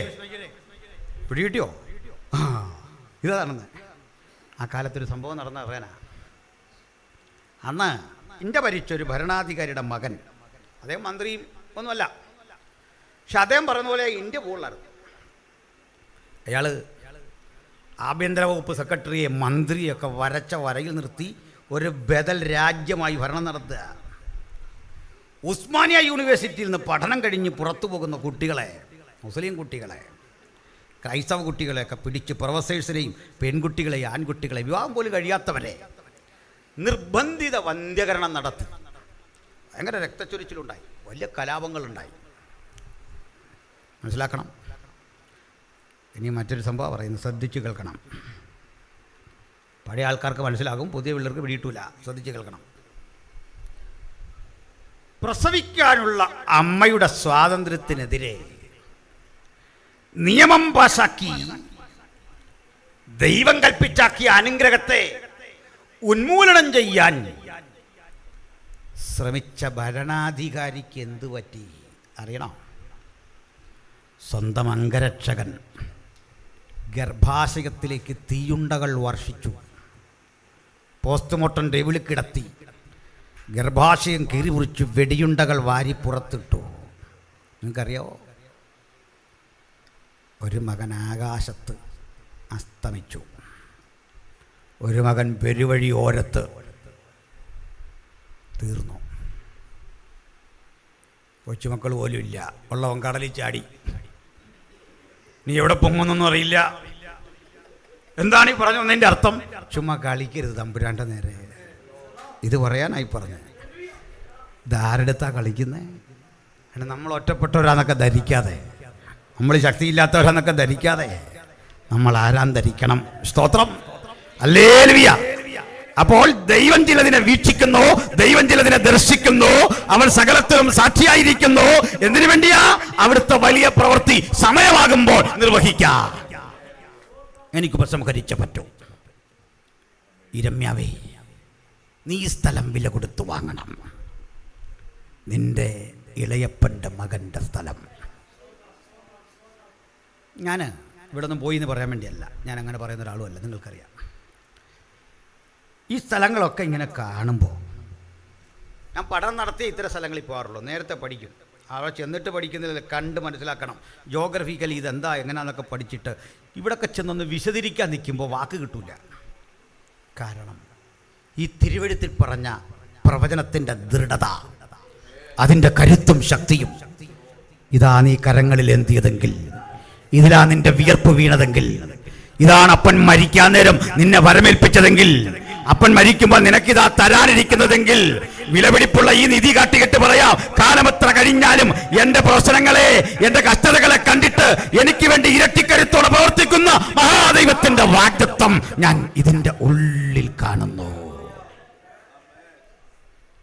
ഇന്ന് ഏറ്റവും അധികം പഴങ്ങൾ കയറ്റി അയക്കുന്ന രാജ്യമാണ്. ഈ പഴങ്ങളെക്കുറിച്ചൊന്ന് പറയാനുണ്ട്. ഇവരൊക്കെ ഈ സ്ഥലങ്ങളിലെ ഈ പച്ചക്കറി തോട്ടങ്ങളും ഈ പഴത്തോട്ടങ്ങളും ഒക്കെ കാണാൻ നമുക്ക് അവസരമുണ്ട്. മുന്തിരിക്കുലകളൊക്കെ കാണുമ്പോൾ നമുക്കിത് അടിച്ചു മാറ്റാൻ തോന്നും. മലയാളിയല്ലേ, എങ്ങനെയും. നിങ്ങൾ കണ്ടിട്ടുണ്ടോ നമ്മളെ ആളുകൾ ഈ കല്യാണത്തിന് മലയാളി കയറുന്നത് എങ്ങനെ? ഇതിന് മെയിൻ വാതിൽ കൂടെ കയറുകയല്ല, നുഴഞ്ഞൊരു കയറ്റമാണ്. ആ ഫ്രണ്ടിൽ കൂടെ പോകാൻ ഏതാണ്ടൊരു മടി പോലെ. അപ്പോൾ അതുപോലെ ഇത്. പക്ഷെ അവിടെ അത് നമ്മൾ പറിക്കേണ്ട കാര്യമൊന്നുമില്ല, അവർ സൗജന്യമായിട്ട് തരും. അവിടെ വച്ചിരിക്കുക, അഞ്ഞു വാ, എന്തോ വേണം, പഴം, മുന്തിരി, ഇതെല്ലാം കഴിഞ്ഞിട്ട് അവിടെ ക്വാളിറ്റി തിരിച്ച് വെച്ചിട്ടുണ്ട്. അവരെങ്ങനെ ലാഭം ഉണ്ടാക്കാമെന്നറിയോ? ഈ തിന്നവനറിയാം ഇതൊരു വെട്ടി കൊണ്ടുപോയാൽ കൊള്ളാമെന്ന്. മനസ്സിലായോ? ചുമ്മാ എൻഡോസൾഫാനൊന്നുമല്ല, വിഷമൊന്നും പ്രയോഗിക്കാൻ പറ്റില്ല. ഫസ്റ്റ് ക്വാളിറ്റി സാധനം, നല്ല ആപ്പിളുകൾ, ഏറ്റവും നല്ലതാണ് അവിടെ വിൽക്കുന്നത്. നമുക്കെല്ലാം സൗജന്യമാണ്, യാത്രക്കാർക്കൊക്കെ കഴിക്കാം. അപ്പോൾ ഇതേ ഉള്ളൂ. നമ്മൾ ഈ ചില ആളുകൾ ആദ്യ റൗണ്ടിലെ ഗംഭീര ബോളിംഗ് ആയിരിക്കും, പിന്നെ കഴിക്കാൻ പറ്റുകയില്ല. മനസ്സിലായോ? അതാ പ്രശ്നം. വ്യത്യസ്തതയുള്ള പഴങ്ങൾ, ഇതൊക്കെ കാണുമ്പോഴാണ് മനസ്സിലാകുന്നേ. ഈ വാഗ്ദത്തം ചിലത് താമസിക്കുമ്പോൾ നമ്മളിത് ഇട്ടിട്ട് പോകും. നമ്മൾ ഇട്ടിട്ട് പോയാലും അവൻ ഇട്ടിട്ട് പോവില്ല. ഹല്ലേലൂയ. ചിന്തിച്ചു നോക്കിയാട്ടെ, വിശ്വാസത്തിൽ വന്ന നാൾ മുതൽ ഇന്ന് വരെ കേട്ട ദൂതും ആലോചനയും എത്ര വലുതാ. ചിലപ്പോഴൊക്കെ നമുക്ക് തോന്നും അത് നിറവേറിയില്ലല്ലോ, അത് സംഭവിച്ചില്ലല്ലോ. എന്താണ് സംഭവിക്കാൻ തടസ്സം? ഭാരപ്പെടരുത്, ദർശനത്തിന് ഒരവധി വെച്ചിരിക്കുന്നു. അത് സമാപ്തിയിലേക്ക് വരാൻ ബന്ധപ്പെട്ടുകൊണ്ടിരിക്കുന്നു. എത്ര താമസിച്ചാലും അത് വരും നിശ്ചയം. അത് തെളിവായി ഫലകത്തിൽ എഴുതി സ്വന്തം ഹൃദയത്തിൽ സൂക്ഷിക്കാൻ ഇന്ന് രാത്രി നമുക്ക് തയ്യാറാകാം. എല്ലാ കണ്ണുകളും അടച്ചട്ടെ, ഹൃദയങ്ങളെ ഏകാഗ്രമാക്കിയട്ടെ, വാഗ്ദത്തങ്ങളിൽ വിശ്വസ്തനെ ഹൃദയത്തിൽ കണ്ടാട്ടെ. കാലവിളംബമന്യേ നമ്മെ ചേർക്കാൻ വരുന്ന നമ്മുടെ കാന്തനായവൻ, നമ്മുടെ പ്രാണപ്രിയനായവൻ, നമ്മുടെ കർത്താവായവൻ, നമ്മുടെ ജയാളിയായവൻ, അവൻ നമ്മെ ചേർക്കാൻ കടന്നു വരുമ്പോൾ ആ നിശ്ചിത കാലഘട്ടത്തിനുള്ളിൽ അവൻ നമുക്ക് പരമേൽപ്പിച്ചിരിക്കുന്ന വാഗ്ദത്തങ്ങൾ വിശ്വസ്തയോടെ പാലിച്ചുകൊണ്ട് അവിടുത്തെ സേവനത്തിൽ വ്യഗ്രത കൊണ്ട് മുന്നേറാൻ സ്വർഗത്തിലെ ദൈവം നമുക്ക് കൃപയും പ്രാപ്തിയും തരട്ടെ. അവിടുന്ന് നമ്മെ ശക്തീകരിക്കട്ടെ, അവിടുന്ന് നമ്മെ ബലപ്പെടുത്തട്ടെ. ഞാൻ ഒരു വാക്കിൽ പ്രാർത്ഥിക്കുന്നു. പരിശുദ്ധനെ, ഞങ്ങൾ അങ്ങയുടെ മുമ്പാകെ താഴുന്നു. അനാഥത്വത്തിലെ നിലത്ത് പലരും തള്ളിക്കളഞ്ഞിട്ട് വേണ്ടാത്ത മണ്ണ്, ജയിലിൽ കിടക്കും വേളയിൽ ഇല്ലാത്ത പണം മുടക്കി 17 ശേക്കലിന് വാങ്ങിയവന് നഷ്ടം വരാതെ വിറയാർന്ന കരങ്ങൾ കൊണ്ട് തൂക്കിക്കൊടുക്കുമ്പോൾ ഞങ്ങളറിഞ്ഞില്ല അത് തലമുറയ്ക്കുള്ള നിക്ഷേപം. സ്നേഹിത, നീ കരം നീട്ടിക്കൊടുത്തത് തലമുറയ്ക്കുള്ള നിക്ഷേപം. ഞാൻ കരം നീട്ടിക്കൊടുത്തത് തലമുറയ്ക്കുള്ള നിക്ഷേപം. വാഗ്ദത്തങ്ങളിൽ വിശ്വസ്തനെ അങ്ങ് ഞങ്ങൾക്ക് തരുന്നത് ശ്രേഷ്ഠകരമായ നിക്ഷേപം. ഹല്ലേലൂയ. 10 മടങ്ങ് തരുന്നവന്റെ മുമ്പിൽ എടുത്തു വരാ. പരിശുദ്ധനേ, ഞങ്ങൾ തിരുമ്പാകണയുന്നു. അവൻ്റെ അരികിലേക്ക് അടുത്ത് വന്നാട്ടെ, ഹൃദയമുയർത്തിയാട്ടെ. ഇമ്മാനുവേലായവനെ, പരിശുദ്ധനെ, ശ്രേഷ്ഠനെ, ഓ എന്നും ഇല്ല ഇല്ല എന്നും പറഞ്ഞവനെ ഞങ്ങളിതാ നമിക്കുന്നു. അവൻ്റെ അരികിൽ വരാൻ പ്രിയരെ, സഹോദരേ, ആ പാദങ്ങളിൽ മുത്ത വിശ്വാസത്താൽ കണ്ടാട്ടെ. തലമുറ തിരികെ വരുന്നത്, വിലപേശി വിൽക്കുന്നത്, ഈ ഭൂമിയിൽ വാഗ്ദത്തം സ്ഥാപിക്കുന്നത്, അടഞ്ഞ ആധാരം തുറക്കുന്നത്, അവകാശം സ്ഥിരീകരിച്ചെടുക്കുന്നത്, ഒന്ന് പറഞ്ഞു വിടാ. ഇനി വരാൻ പോകുന്ന ആത്മീയന്റെ തലമുറയുടെ അനുഗ്രഹത്തിന്റെ മുഖം അവൻ മാറ്റിയിരിക്കും. നിന്റെ അപമാനങ്ങളെ അവൻ മാറ്റിയിരിക്കും. നിന്റെ പരിമിതികളെ അവൻ മാറ്റിയിരിക്കും. പുത്തൻ ഊർജത്തോടെ, ശക്തിയോടെ, ചൈതന്യത്തോടെ, കരികനെ പോലെ ചിറകടിച്ച് പുതുകത്തക്കവണ്ണം ഒരു പുതിയ നിയോഗം, ഒരു പുതിയ ബലം ഉയരത്തിൽ പ്രാപിച്ച് സടകുടൻ എഴുന്നേറ്റ് പൊരുതാൻ നമുക്കിത് അടുത്തിയല്ല. കർത്താവേ, വചനം കേട്ട എവരെയും പുത്തന്റെ നാമത്തിൽ ഞങ്ങൾ അനുഗ്രഹിക്കുന്നു. വചനം വിടുതലാകണം, വചനം രോഗശാന്തിയാകണം, വചനം അത്ഭുതമാകണം, വചനം ഉന്മേഷമാകണം. കേൾക്കപ്പെട്ട വചനത്തിൻ്റെ മുമ്പിൽ അടിയങ്ങളെ താഴ്ത്തുന്നു. പ്രാർത്ഥന കേട്ടതുകൊണ്ട് സ്തോത്രം. യേശുവിൻ വിലയേറിയ നാമത്തിൽ തന്നെ.